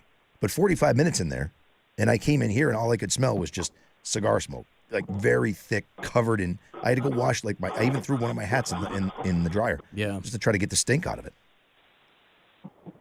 Alan, you have to take into account some kids can get random drug tests on their sports teams. Yeah, listen, I'm thinking of those as two different. I'm not saying that the captain of the football team isn't smoking weed, but it's like, the kids that I was coming up with, they weren't playing organized sports, right? Their sport was getting high. But yeah, okay. And there were no drug testing. I mean, there was no drug testing when I was in school. I mean, No. They would have never been like, hey, quarterback, come on over here and let's see if you're going to test positive for pot. Pee into this cup, will Yeah, ya? no. Yeah. No. Stays there for a month. Alan, I wish the COVID vaccine had given me big boobs. Instead, I got 3 periods a month. Wow. No cure or treatment. It's a low-key common side effect for women. I still have it, so I pretty much bleed constantly. It's awful. Jesus. It was terrible. Like the guy who jumped off the counter and caught his ball bag on the corner of the texter was like, it was terrible. Yeah, 3 periods a month. Wow. But you'd probably want to be around for that 1 week she doesn't have it, I would assume. Boy, you got to right? line out the door if you're not a married woman. Just get it all in that 1 week. Yeah. Woof. That's tough. Hey, this is the week I'm not getting my period. Want to come over? Yeah. Hey, Duke. Hey, Alan. Happy New Year to you, sir. Same to you, Good to hear Duke. your voice. When I'm working the polls, I'm on my way to the board meeting, by the way, at the Dover Gardens. When I work the polls and somebody's smoking had a cigarette in the car and they open the door and come in, you can smell them coming from 5 feet away. Yeah. And as a former smoker, you don't realize how pungent that is. But that's not why I'm here. Tell you about my 2 buddies. They got divorced, both of them about the same time, and they'd had it with women. So they got a place way up in Canada. They're going to go up there and just get away for a while. And they go to the farthest trading post, and they said, listen, give us enough supplies for 2 guys for a year. And the proprietor puts all the stuff together. And on top, he lays 2 planks, and each plank has a hole drilled in it, and the hole's surrounded by a little fur. He said, what are these? And he said, listen, there's no women. You may need these. Guy said, no, well, you won't need them. He said, if you don't use them, bring them back. So a year goes by, and here comes one of the guys. And he says to the proprietor, I want supplies for a year for 1 man. The guy says, you were in here about a year ago, weren't you? And he says, yeah. He said, well, what happened to your buddy? He says, well, I shot him. He said, you shot him? Why? He says, yeah, I caught him sleeping with my board. Oh, Duke. See, he was cheating on him with another piece of wood. How about that? All right, thank you, Duke. Out. There's Duke out there in Bay Village, Ohio. This, according to the survey, the kids aren't doing drugs as much. When he said he was working the polls, I was wondering if that was the same as that text you got a little bit ago. Right, that the only thing I smoke is pole. Right. Right. Unless they mean Polish people, but I bet that they don't mean that, yes. Hey, Josh in St. Louis. Hey, Alan, how's it going? What up, man? So, the reason I called was about the side effects for the COVID vaccination. I got the first two vaccinations, and then about 3 months later, I cannot eat hot stuff. It burns my tongue so bad. My Hispanic mother is like, "You're a gringo now," so. Oh yeah, she's making fun of you. She's mocking you. Yeah, my mom's 100% Spanish, and it's all about eating hot stuff at her house. And I'm like, I need the mildest salsa you got, because ever since I got the shot, I can't eat anything hot. So right, isn't that weird? Like, just I don't know. And it probably took like 3 months for it to start affecting me. And now I can't eat anything that's spicy. No more Buffalo Wild Wings. Wow, you are a gringo, man. All right, well, keep up the good fight, Josh. Yeah, I went super white. I guess so. Anyway, Yeah, nothing changed with my period or my boobs. All right, good. Josh doesn't have a huge rack right now. Okay, thank you, Josh. There's Josh in St. Louis. Y aunque trato de olvidarte, cada día te extraño más. I need drugs to listen to these kids. How about that? Well, there's your Kids Corner. Kids Corner! All right. Hey, Coheed and Cambria are on the Infinite Arc Tour, Coheed with Mastodon, but you got to hoof it to Youngstown to see them. But I'll have the tickets for you after the break. They're playing the Youngstown Foundation Amphitheater on June the 1st. That is a Sunday night. And I'll throw in a couple of tickets for this Saturday night. We're doing Cleveland Rocks Night with WMMS at the Cleveland Monsters game at the Romo Fijo.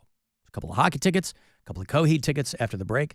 35192. Text me for anything there, and we'll be back. This is the Alan Cox Show. Everywhere on our free iHeartRadio app or whatever smart device you have. Just tell it to play the Alan Cox Show on iHeartRadio. iHeartRadio's Alter Ego 2025, presented by Capital One, is going off live this Saturday night from backstage to side stage. Alter Ego! And beyond.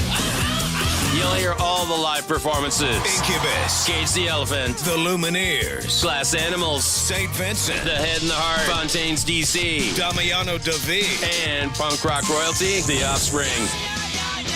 Alter Ego, live from Los Angeles. Jumping out of your speakers and in your face. Don't miss the live stream presented by Amazon Music. Watch on Twitch and Prime and hear it on the free iHeartRadio app's alternative radio station. This Saturday, 10 p.m. Eastern, 7 Pacific. Capital One is the proud presenting partner of iHeartRadio Alter Ego 2025, bringing great products, rewards, and services to its customers. What's in your wallet? From the Universal Windows Direct Weather Center, WMMS Weather.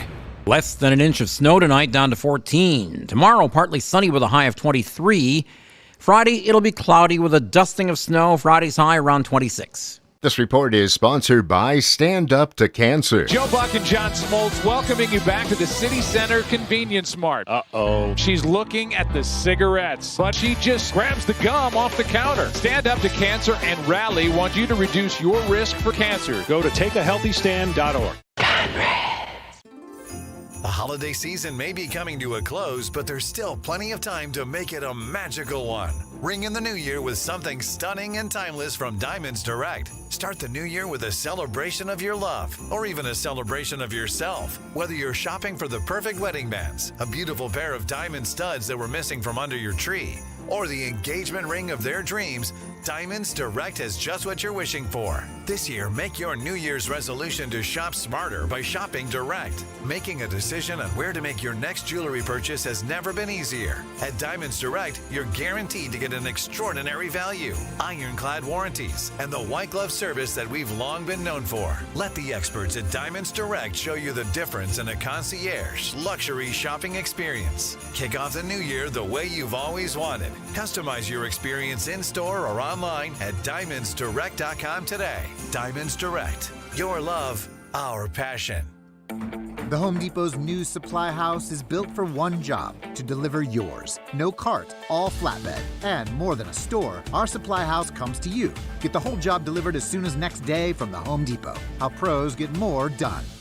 Whether they're at school or a sleepover, as a parent, you worry about your child with food allergies. I want my kids to enjoy every moment without us. Did you know Xolair Omalizumab 150 milligrams is an approved injection proven to significantly reduce allergic reactions when your child accidentally eats something they're allergic to? When taken once or twice a month, Xolair focuses on the source of food allergy reactions. For adults and children as young as 1, Xolair is effective in reducing allergic reactions to a single or multiple foods. While taking Xolair, you should continue to avoid all foods to which you are allergic. Xolair should not be used for the emergency treatment of any allergic reactions, including anaphylaxis. By prescription only. Don't use if you are allergic to Xolair. Xolair may cause a severe, life-threatening allergic reaction called anaphylaxis. Tell your doctor if you ever had anaphylaxis. Get help right away if you have trouble breathing or if you have swelling of your throat or tongue. Xolair should not be used for the emergency treatment of allergic reactions, including anaphylaxis. Xolair is for maintenance use to reduce allergic reactions, including anaphylaxis, while avoiding food allergens. Serious side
that you were a giant failure last year. You're failure! Fortunately, you're among friends here at Failure Central. The Alan Cox Show. On 100.7 WMMS.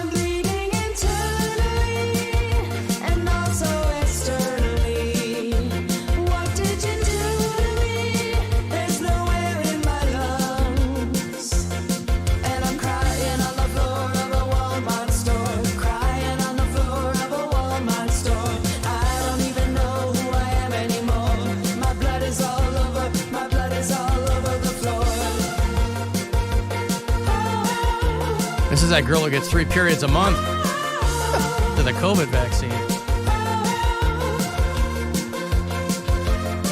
Something you said yesterday is stuck in my head.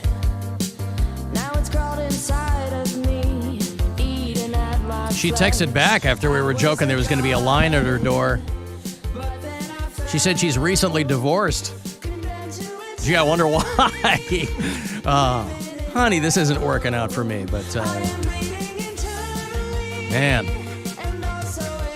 And then on that 4th week, the last thing she probably wants anybody to do is mess about down there. How about that? I don't know, man. Oof. You would think that 4th week. Yeah. Well, she's horny. She said so. Doors open for business. I guess so. Oof.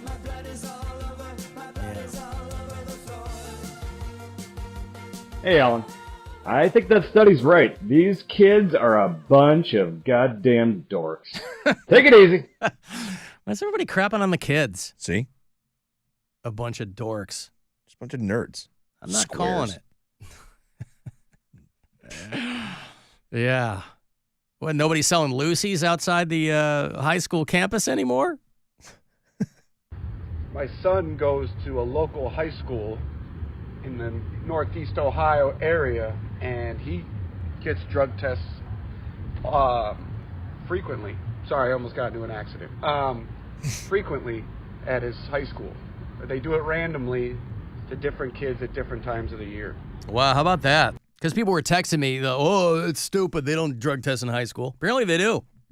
But do you think, I know he said it's random, so they'll do the random test. Well, I wonder if it's kids that have gotten in trouble for stuff Right. or, Yeah, Yeah. but I would hope maybe he would have clued us into that. I don't know. Guaranteed the burnout kid. Like if you see a kid, whether you drug tested him or not, if he shows up Randomly every day- chosen, yeah. Looks like Shaggy.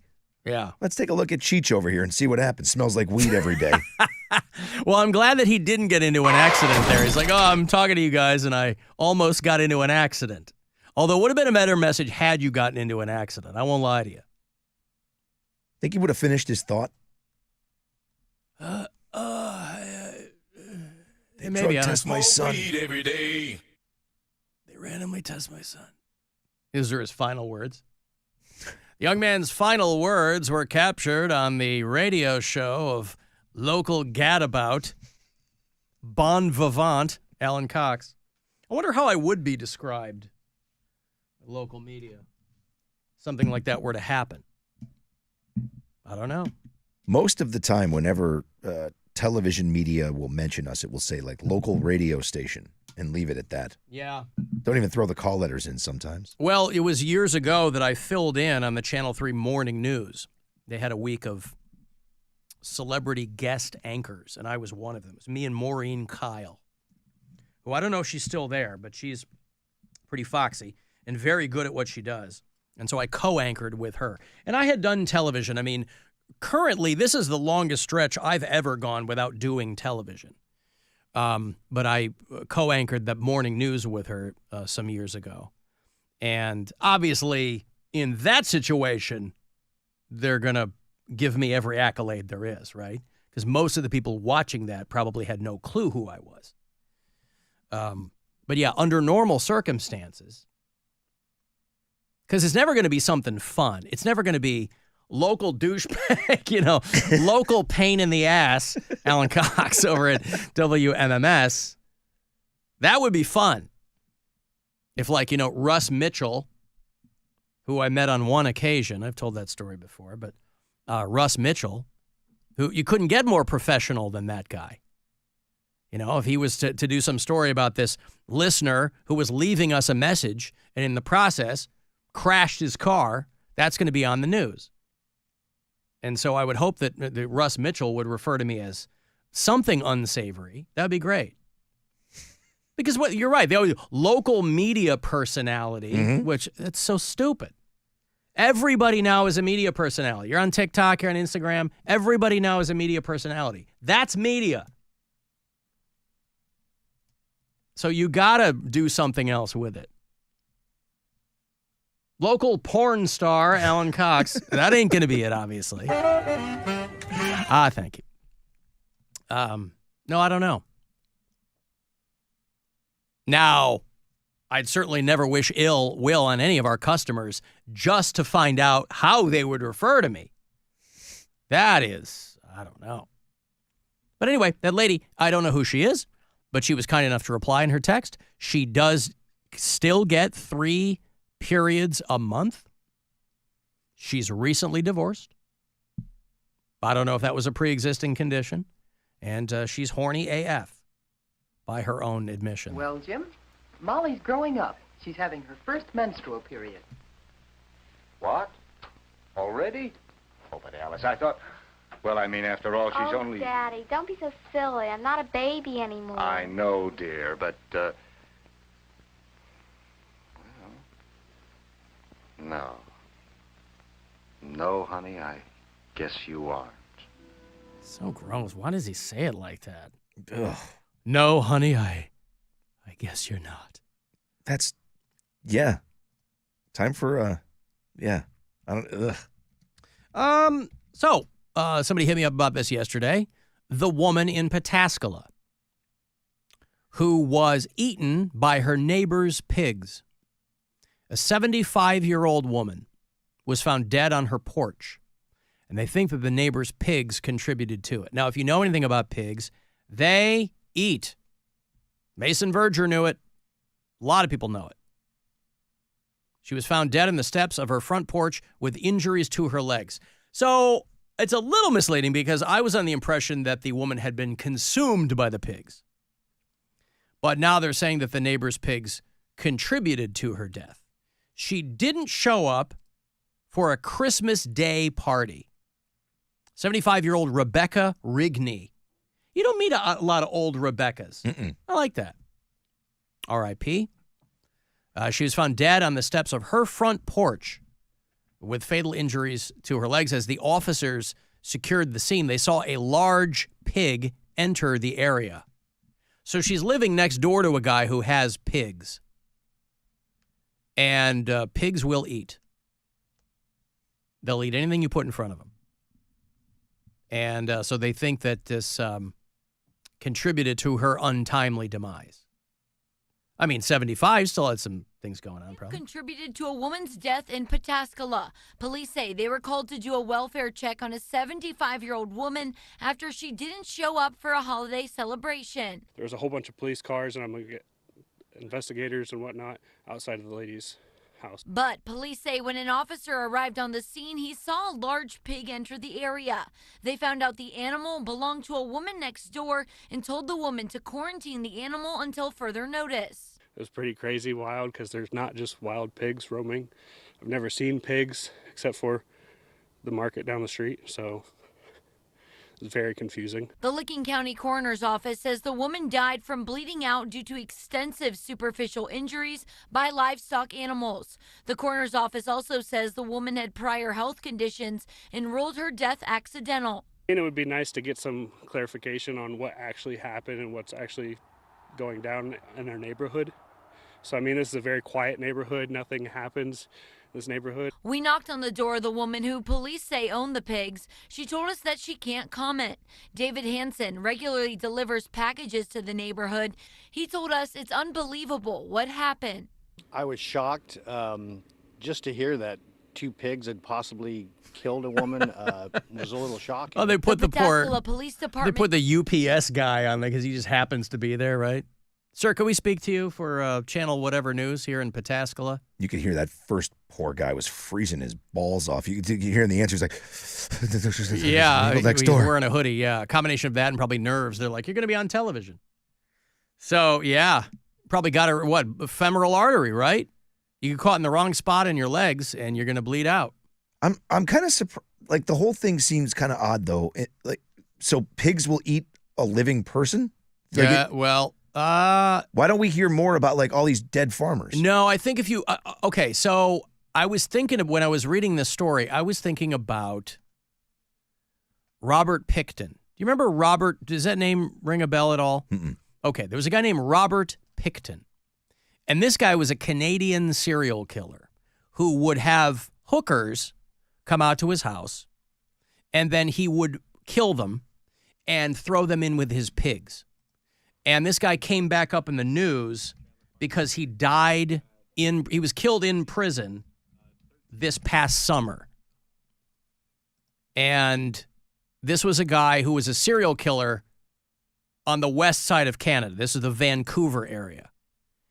And he would have hookers out to his farm or whatever. This 2007 that the guy got put into prison. And he would strangle these women or kill them or whatever, and then he'd throw them in the pen at his pig farm, and they eat them down to the bone. If you remember the Hannibal movie, Mason Verger was one of the main guys, this rich dude who had his face eaten by pigs, and so he would throw people in with pigs. So if you're a live person running around in a pig pen, I don't think it's that. But if you were to throw a dead body in there, after they sniff around and paw at it a little bit, I don't know what the elapsed time is, but... But that's what makes me wonder what's going on with someone who was alive and died from superficial, what did they say, superficial Because they probably got the femoral artery, and that runs down the whole... I mean, if you nick that, got your carotid up north, down below, you get cut in the wrong spot of your thigh and the femoral artery, you're done. But that would suggest that they had to try to eat her while she was alive, right? Or just bit her, and maybe she got back to her house and bled out. Okay, all right. Yeah, I don't know. Then why didn't they go back for seconds? If the guy saw you know what I mean? Like if the guy saw the pig on site, you would think he would have gone back to finish off the job. I don't know. They're all good questions. A few answers. On site. Robert Pickton, convicted of 6 counts of second-degree murder up there in Canada, was sentenced to life in prison in 2007.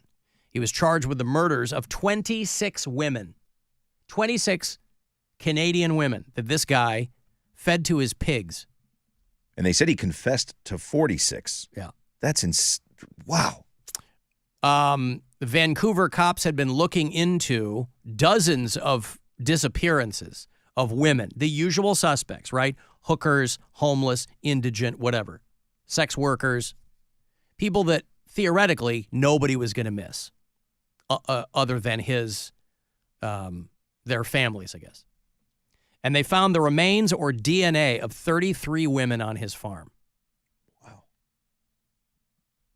He would strangle them and throw them in with the pigs. And he was running so they had to issue a tainted meat advisory to people who might have bought pork from this guy. Because he was slaughtering the pigs for the meat. Oh, he's running a farm. So feeding the women to the pigs and then killing the pigs and selling the meat. They're like, hey, just want to let you guys know. In the aftermath of this, imagine you're one of these guys' neighbors. I'll tell you what, man, we get all our pork from Willie. Right? His nickname was Willie. Willie right next door. It's so good. I don't know what it is. It's like that movie Motel Hell. Farmer Fritters. What was it? Where it's using human meat. So, yeah, Robert Pickton, who was a notorious Canadian serial killer, fed those women to his pigs. He was assaulted and killed in prison last spring. Hey, David. Yes, how are you? What's up? They made a movie about that. I just watched it last night. It was called, or 2 nights ago. It was called Squealers. Squealers? Yes. I assume that this is a fictional account of something? No, it was about that pig farm that you were talking about. Really? Yes. Oh, it's called Squealer. Squealers, yeah. Squealer, yeah, with Tyrese Gibson. Yeah. There you go.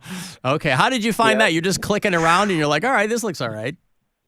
No, I was just flipping through the channels. And it was on the Sci-Fi channel, so I was like, I'm going to watch this. This looks kind of crazy. And I was like, whoa, this is really crazy. Yeah. The movie inspired by the crimes of Canadian murderer Robert Pickton. Yeah.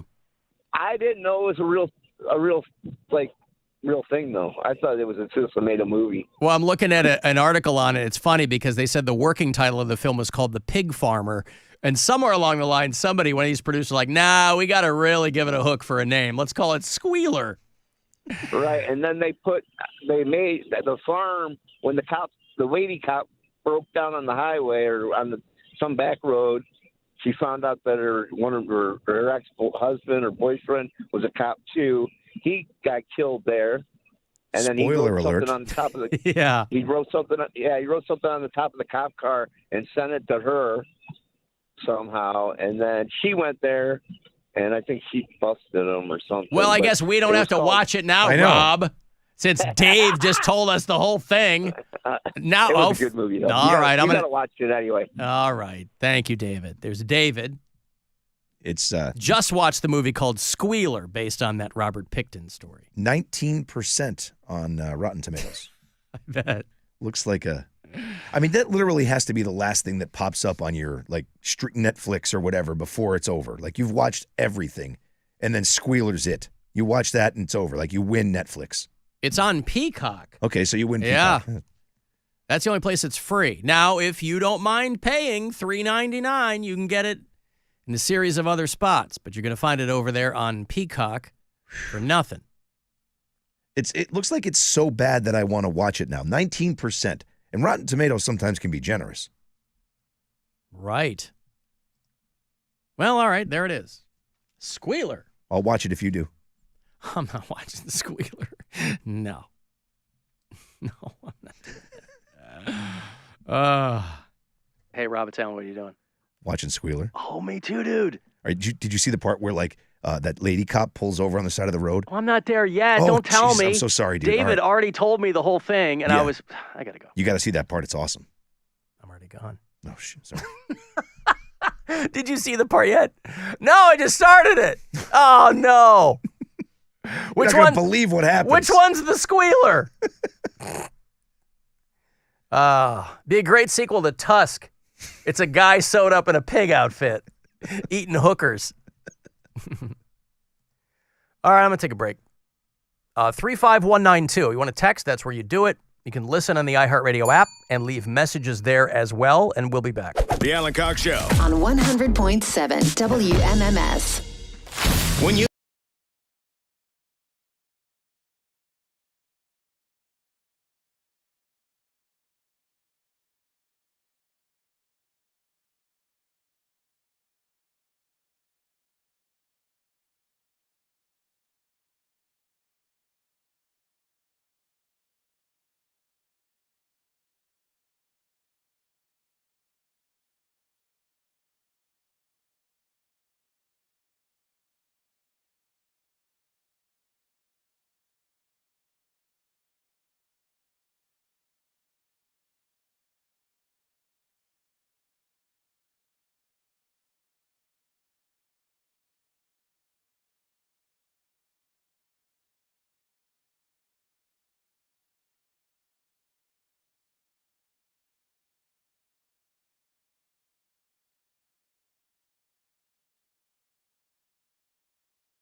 Cleveland. Welcome back. Local DJ and all-around female orgasm denier, Alan Cox. This is the Alan Cox Show. On 100.7 WMMS. Maybe that's what they'll refer to me as next time Channel 3 is doing a story on the show. Local female orgasm denier. Stephen Canton reminding me of that one. Yeah, there you go. It's also very specific. Everybody had their. Yeah, I did a bit on the show years ago. I'd only been in town for a little bit, and some guy got really mad and flamed me on his YouTube show or something, and that was the best insult he could come up with, was female orgasm denier. I loved it. I think that's so dumb. It's great. Pole smoking radio DJ, somebody else suggests. Local millionaire, Alan Cox. Trust me, if I were a millionaire, I would have them refer to me as that. Of course, local millionaire. 1%er of the airwaves. No, nothing like that. Stephen Canton also points out we were talking about that Robert Pickton getting killed in prison, that Canadian serial killer last spring. He said that the other prisoner who killed him had a history of assaulting other prisoners. He broke a broom handle and stabbed Robert Pickton in the head with it. And that's how Dahmer died, right? Another dude broke a broom handle and beat him with it or stabbed him with it or something. Is that what it was? I think that's how Dahmer got killed in prison, yeah. You got to be careful, boy. If you're on janitorial duty, you got to make sure that you don't have beef with other people. Because how many prisoners have shuffled off their mortal coil at the hands of a broken broom handle? And if you get stabbed with it, that's the best case scenario. Right? Yeah, I guess. You don't want them to go Abner Louima on your ass. That's a whole other thing. Alan, you and Rob should have a Squealer fan watch party. You could serve popcorn and cow piss. Mm-hmm. Cow piss, the Japanese milk drink. Guys, it's so not pigs in a blanket, not bacon, not pig-themed. I don't know. We should start Alan and Rob's movie club, right? Where we have a handful of listeners watch dumb movies with us, and we just serve snacks. I kind of like this. Just something completely out of left field. We could rent out a small, old-timey movie theater. As if those still existed. I'm sure there are some. The old ones are big, though. Are they? Right? Those old theaters, aren't they real big? Because it's a single screen. Oh, go to where they showed snuff movies or something like that. Tonight's gonna put Squealer up on the marquee. The Grand Theater. Yeah. Dahmer was also sodomized with the broken broom handle. Well, sure. I mean, what good is just beating a guy with it? You really want him to know that you worked him over. But I just out there in Pataskala where the neighbors are like, I've never even seen a pig. So I don't know what this woman was doing. I'm sure they'll piece it all together, but always something crazy going on in the Buckeye State. Got to be careful. Keep your head on a swivel. Out in Mansfield, people reporting Bigfoots. Big feet. A Mansfield man has reported a Sasquatch sighting. This is a grown man. 35-year-old dude from Mansfield. I won't give his name as not to utterly humiliate his family, but he was out there with his stepfather hunting and was sure he saw a Sasquatch. He reported it to the Bigfoot Field Researchers Organization, or BIFRO, I assume, for the initiated. And he saw Bigfoot out there.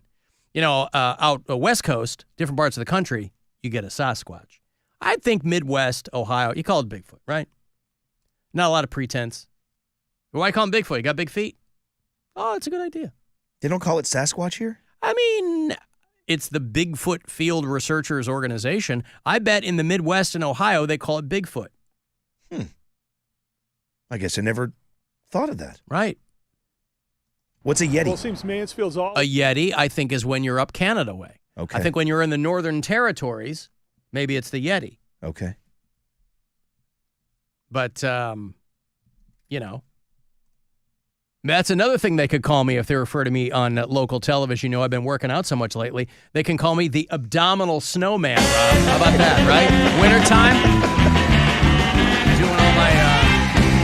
Doing all my oblique planks. Well, it seems Mansfield's always making national news, and over the past couple of weeks, Yeah, but not for good stuff, right? This is the lightest story to come out of Mansfield in a while. Well, it seems like Mansfield is always making national news. Yeah, it is. That's not the flex you think it is. Bigfoot sighting has people talking. We are at a nondescript farm here. We talked to the property owner who owns about 150 acres. Doesn't want the publicity, doesn't want the trespassers, but a hunter who was permitted to hunt on his property did file a Bigfoot sighting with the BFRO, and that sighting was indicated by the organization as a Class A sighting. Again, so who could have guessed it that Bigfoot... I like how the reporter of this story there in Mansfield is wearing a Steelers skull cap, right? They're not on the border of Pennsylvania. They're in Mansfield. This guy on camera reporting this story wearing a Steelers cap. Good for him. That takes balls in this part of the state. Bigfoot would be living about 5 minutes from Interstate 71 and State Route 13.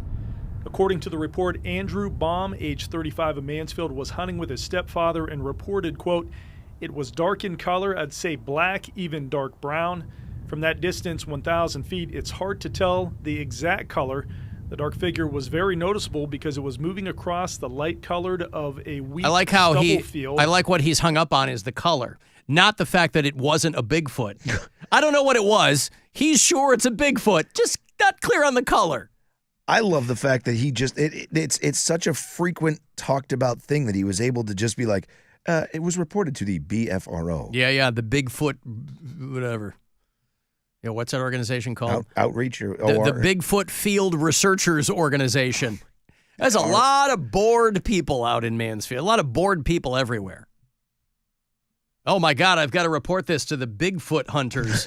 Okay, listen, whatever gets you through the night, man. Oh, my God, we've got a Class A sighting.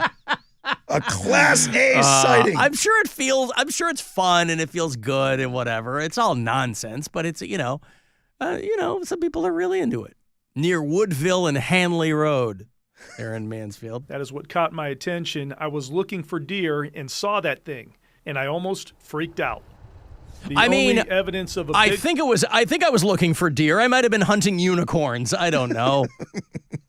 I was out there chimera hunting, and instead I came across a Bigfoot. Bigfoot was my size 13 boots as I poked around in search of the Sasquatch. But field investigator Matt Moneymaker for the BFRO wrote, Ironic that a guy hunting Bigfoots is named Moneymaker. No way that's his real name. Yeah, why not? I lived in an apartment building in Pittsburgh, and the property manager's her last name was Cash Dollar. Really? Yeah. Moneymaker. Ohio BFRO investigator Brian De Ermond spoke with witness Andrew Baum by phone. His stepdad could be heard in the background. We concluded that he is credible and the report is legitimate. The question in this case is whether it was a misinterpretation, specifically whether it was a human walking across the field rather than a Sasquatch. We have a link to the complete report. How do they decide that they go, we determined that his report was credible, but we don't know if it was a person or a Bigfoot. Listen, if you're with the Bigfoot Hunters Organization, you can't go, this guy's nuts. You got to go, well, of course it's credible. When was the last time you guys came up with an incredible report of a Sasquatch? A Bigfoot, because listen, that's why the guy's named Moneymaker. You know, people out there, you can sell them anything. A Bigfoot base camp weekend is held every fall near Perrysville, Ohio. So listen, Northeast Ohio is replete with, there are ghost hunters, there are Bigfoot hunters. Boy, whatever you like to hunt, there's an organization that's going to help you do it. Whether that thing actually exists or not. Whether you're out there trying to clock your cryptids or you're just out there hunting deer. But yeah, I think it's a little presumptuous for that reporter to think that Mansfield is on the national stage again with this story. But I was reading about a couple of dudes in the Pacific Northwest. One of our bureau chiefs in Portland, Oregon, sent me the story. Stevenson, Washington is about an hour northeast of Portland, if you're familiar with that area at all. It's right on the Columbia River. That Columbia River divides Washington State from Oregon. And a couple of dudes go out hunting for Bigfoot, and they die from exposure. No, I have to assume they were hammered, right? Mm-hmm. That had to involve alcohol. It's not a couple of guys who were like loaded for bear, and then they were like, oh, we forgot our snowshoes or whatever. Two guys from Oregon died in a Washington State forest. They crossed the Columbia River. And friends reported them missing after they failed to return from the trip. A 59-year-old and a 37-year-old, smelling a Brokeback situation. No. We're out here looking for Bigfoot and or big anything, and just can't quit you, BFRO. Oh, 59-year-old and 37-year-old men from Oregon died from exposure. It's gonna be a terrible way to die, I have to assume. The weather and the men's lack of preparedness. Yeah, they're probably hammered, walking around in cargo shorts. Want to go find Bigfoot, bro? Yeah, they were in a heavily wooded area of the Gifford National Forest. That's about 150 miles northeast of Portland there. And they had gone out on Christmas Day. I'm sorry, Christmas Eve. And so it was after midnight, making it Christmas Day, when they failed to return and their families reported them missing, at which point the search party, for 3 days, search and rescue looked for these guys for 3 days. The Coast Guard used infrared technology to search from the air. Wow. And then they found their vehicle, and then they found their bodies.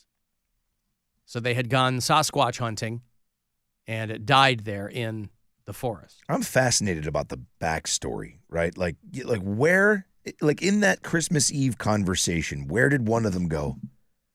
What do you think about Bigfoot, bro? I believe in Bigfoot. That's why it's got to be so. These guys were hammered. Let's go. What do you think? Like, should we just go now? Yeah. Like, we'll be back. Like for the kids to open presents. We should go now. See, what a lot of people don't know is Santa keeps an eye on the Sasquatch. So Christmas Eve, when Santa's out, that Bigfoot goes unmonitored. Trying to say that like little big feet don't get Christmas gifts from Santa? Yeah. What's the matter with you, dude? Some big ass stockings, boy. Yeah, so it's like on the one hand, I think there's dudes just having fun, going out, hey, let's look for Bigfoot. But there are other people who are deadly serious about Bigfoot. I would love if somebody went out Bigfoot hunting and like found a chupacabra. Yeah. And then what? Like you come back, hey man, I was looking for Bigfoot, but I found chupacabra instead. Nobody believes him. Yeah. Right? I threw it back. I hooked it and I threw it back. Well, you can't. There's no way you caught that. It's not real. But you remember that show 1,000 Ways to Die? Yes. I think it was on Spike TV, right? Yes. If you watched more than a couple episodes of that, you were dumbfounded at all of the idiotic ways people have died. Some of them have been really weird, accidental, a confluence of events, but a lot of them were really dumb. And, like a modern equivalent, because that show was probably 10, 15 years ago, a modern equivalent or a more recent equivalent would be like, when somebody dies from the cinnamon challenge, right? Doesn't happen often. Usually most people can expel what's going on there. But you'd have a couple of people die from the cinnamon challenge. I say, good riddance, right? You are not here to improve our lives in any way. Or the guy on the 4th of July that held the mortar on top of his head and decided that'd be a good spot to launch it. Yeah. It's always alcohol infused. And so these guys went out looking for Bigfoot. There's no malice there, right? They want to have a good time. But you think you'd prepare. But you're right. They got a full head of steam. They go, let's go now. And marched off into the great unknown. Why don't you idiots wait until you're better prepared? Well, we're fine. Just going to be there for a couple hours. Shut up, Brenda. We're good. You do this to me every time. Get my gun. I mean, listen, man, if you're going to squatch, you got to squatch safely, I think, you got to have, you want to make sure that your phone is charged up. You got your GPS on it. You want to have a backup brick in case your battery drains. You got to know when their prime mating season is. If it's a time of year where they're in rut, then I don't know if that makes it more or less likely that you'll find Sasquatch. But, Just hear the bushes shaking.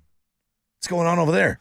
Yeah, here's the thing, though, too, is that the reason that this happens a lot in and around forests is that, one of the prevailing theories is that bears, when they come out of hibernation, that's when a bear is the thinnest it's going to be, right? Skinny bears out of hibernation haven't found a new food source. And so from a distance, they can probably look, to the untrained eye, pretty humanoid. And so you get a couple of pops in you, and you're like, it's a Sasquatch. It's a Bigfoot. Well, the bear don't have those arms that do the Bigfoot arm thing. That's true. Because if this thing was out there, we still wouldn't be using the one photo from 1972. Where he looks all confused. He's walking across the log and looks off to the side, and yeah. I got you son of a bitch. Click. And you, see the face on him, looks all puzzled. Yeah. So now again, a competing theory is that Bigfoot did a really good job of making this look like an accident with these two guys, out there in the forest. We'll call it exposure. Yep. A really, really, I'm sorry, gentlemen. I've exposed myself to you, and now you must die. You cannot make it back to your house and alert the local community that I exist. You think we've survived this long without being tracked and found? Yeah. By letting you live? Done. Yeah. Cause of death, exposure. Yeah. So, yeah, thank you. Our bureau chief, one of our bureau chiefs there in Portland sent me that story. But if you're going to get out there, and I'm sure that the BFRO knows about, or the BRFO, whatever they're called. Bigfoot registration orifice or something, organization, I don't know. They'll be the first ones to tell you, the Squatch don't leave no witnesses. So just be really careful when you're out there. But anybody, let's say that they just walked off. Anybody walking into a forest not prepared, I mean, obviously, I think we can all chalk this up to booze, but anybody, it's bad news, man. Even if it wasn't booze, and let's say that it was, because they're doing it at midnight, but even if it wasn't, you're going to get, no matter what in the woods, you're going to get like a little discombobulated, right? Yeah. And then combo that with it being nighttime, so you can't see anything. So on your way in, just get lost. I mean, I don't know. Maybe they weren't. Maybe they were dead sober. Maybe they're just huge squatchers. Yeah. Yeah, so it's, it's worth considering, I guess. But, yeah, Squatch don't leave no witnesses. You got to be really, really careful when you're out there doing stuff. And, just be careful. Make sure that you're prepared to the degree that you can. We all saw Harry and the Hendersons. I didn't. Really? No. Oh, boy. My wife is constantly in awe of the fact that I've never seen Harry and the Hendersons. And I'm like, I just never have. You should watch that with your daughter. It's a great movie. Yeah, maybe. But I think we can all agree, given both of these stories, out there in Mansfield and in the Pacific Northwest, looking for Sasquatch, I think we can all agree we should continue to slash education funding. I think that's really the moral of the story for this whole thing. It's a great, great idea. Maybe the hope is eventually we'll get so dumbed down that we will find him. Maybe that's what everyone's thinking. Maybe so. And, a lot of places have like Bigfoot festivals and things like that. And it's fun. I mean, but it's certainly not worth giving your life up for it. Alan, what about that listener that referred to you as a liberal cuck? Maybe when you're on Channel 3, They'll call you that. If I ever get, if this show is ever referred to on the local television for a story that happened or, because that caller mid-message almost got into an accident, if that had gone the other way, they have to refer to me as something. Radio host is not going to cut it because they'll call me a DJ. Oh, yeah. Liberal cuck, Alan Cox. Local. Yeah. Liberal cuck. Yeah, thank you very much. We gotta go. Anything you want to throw in before we split? I'm good, man. Just Rob, or WMMS Rob on Instagram. Mm-hmm. All right. Thanks, guys. I'm Alan Cox Show on your social mediums. And the show will be available for you on the iHeartRadio app within the hour in its entirety. You can watch it if you prefer to do that. The Alan Cox Show YouTube channel is there for your visual enjoyment. You can leave messages on the app if you want to drop voicemails. The number is 216-986-8903. Cavs basketball tonight. It's going to be a rager. Oklahoma City Thunder, the number 2 team in the league, at home with the Cavs tonight at the Romo Fijo. So 6:30 minutes away is pregame, 7 o'clock tip-off. And we will talk to you again tomorrow around 2 o'clock.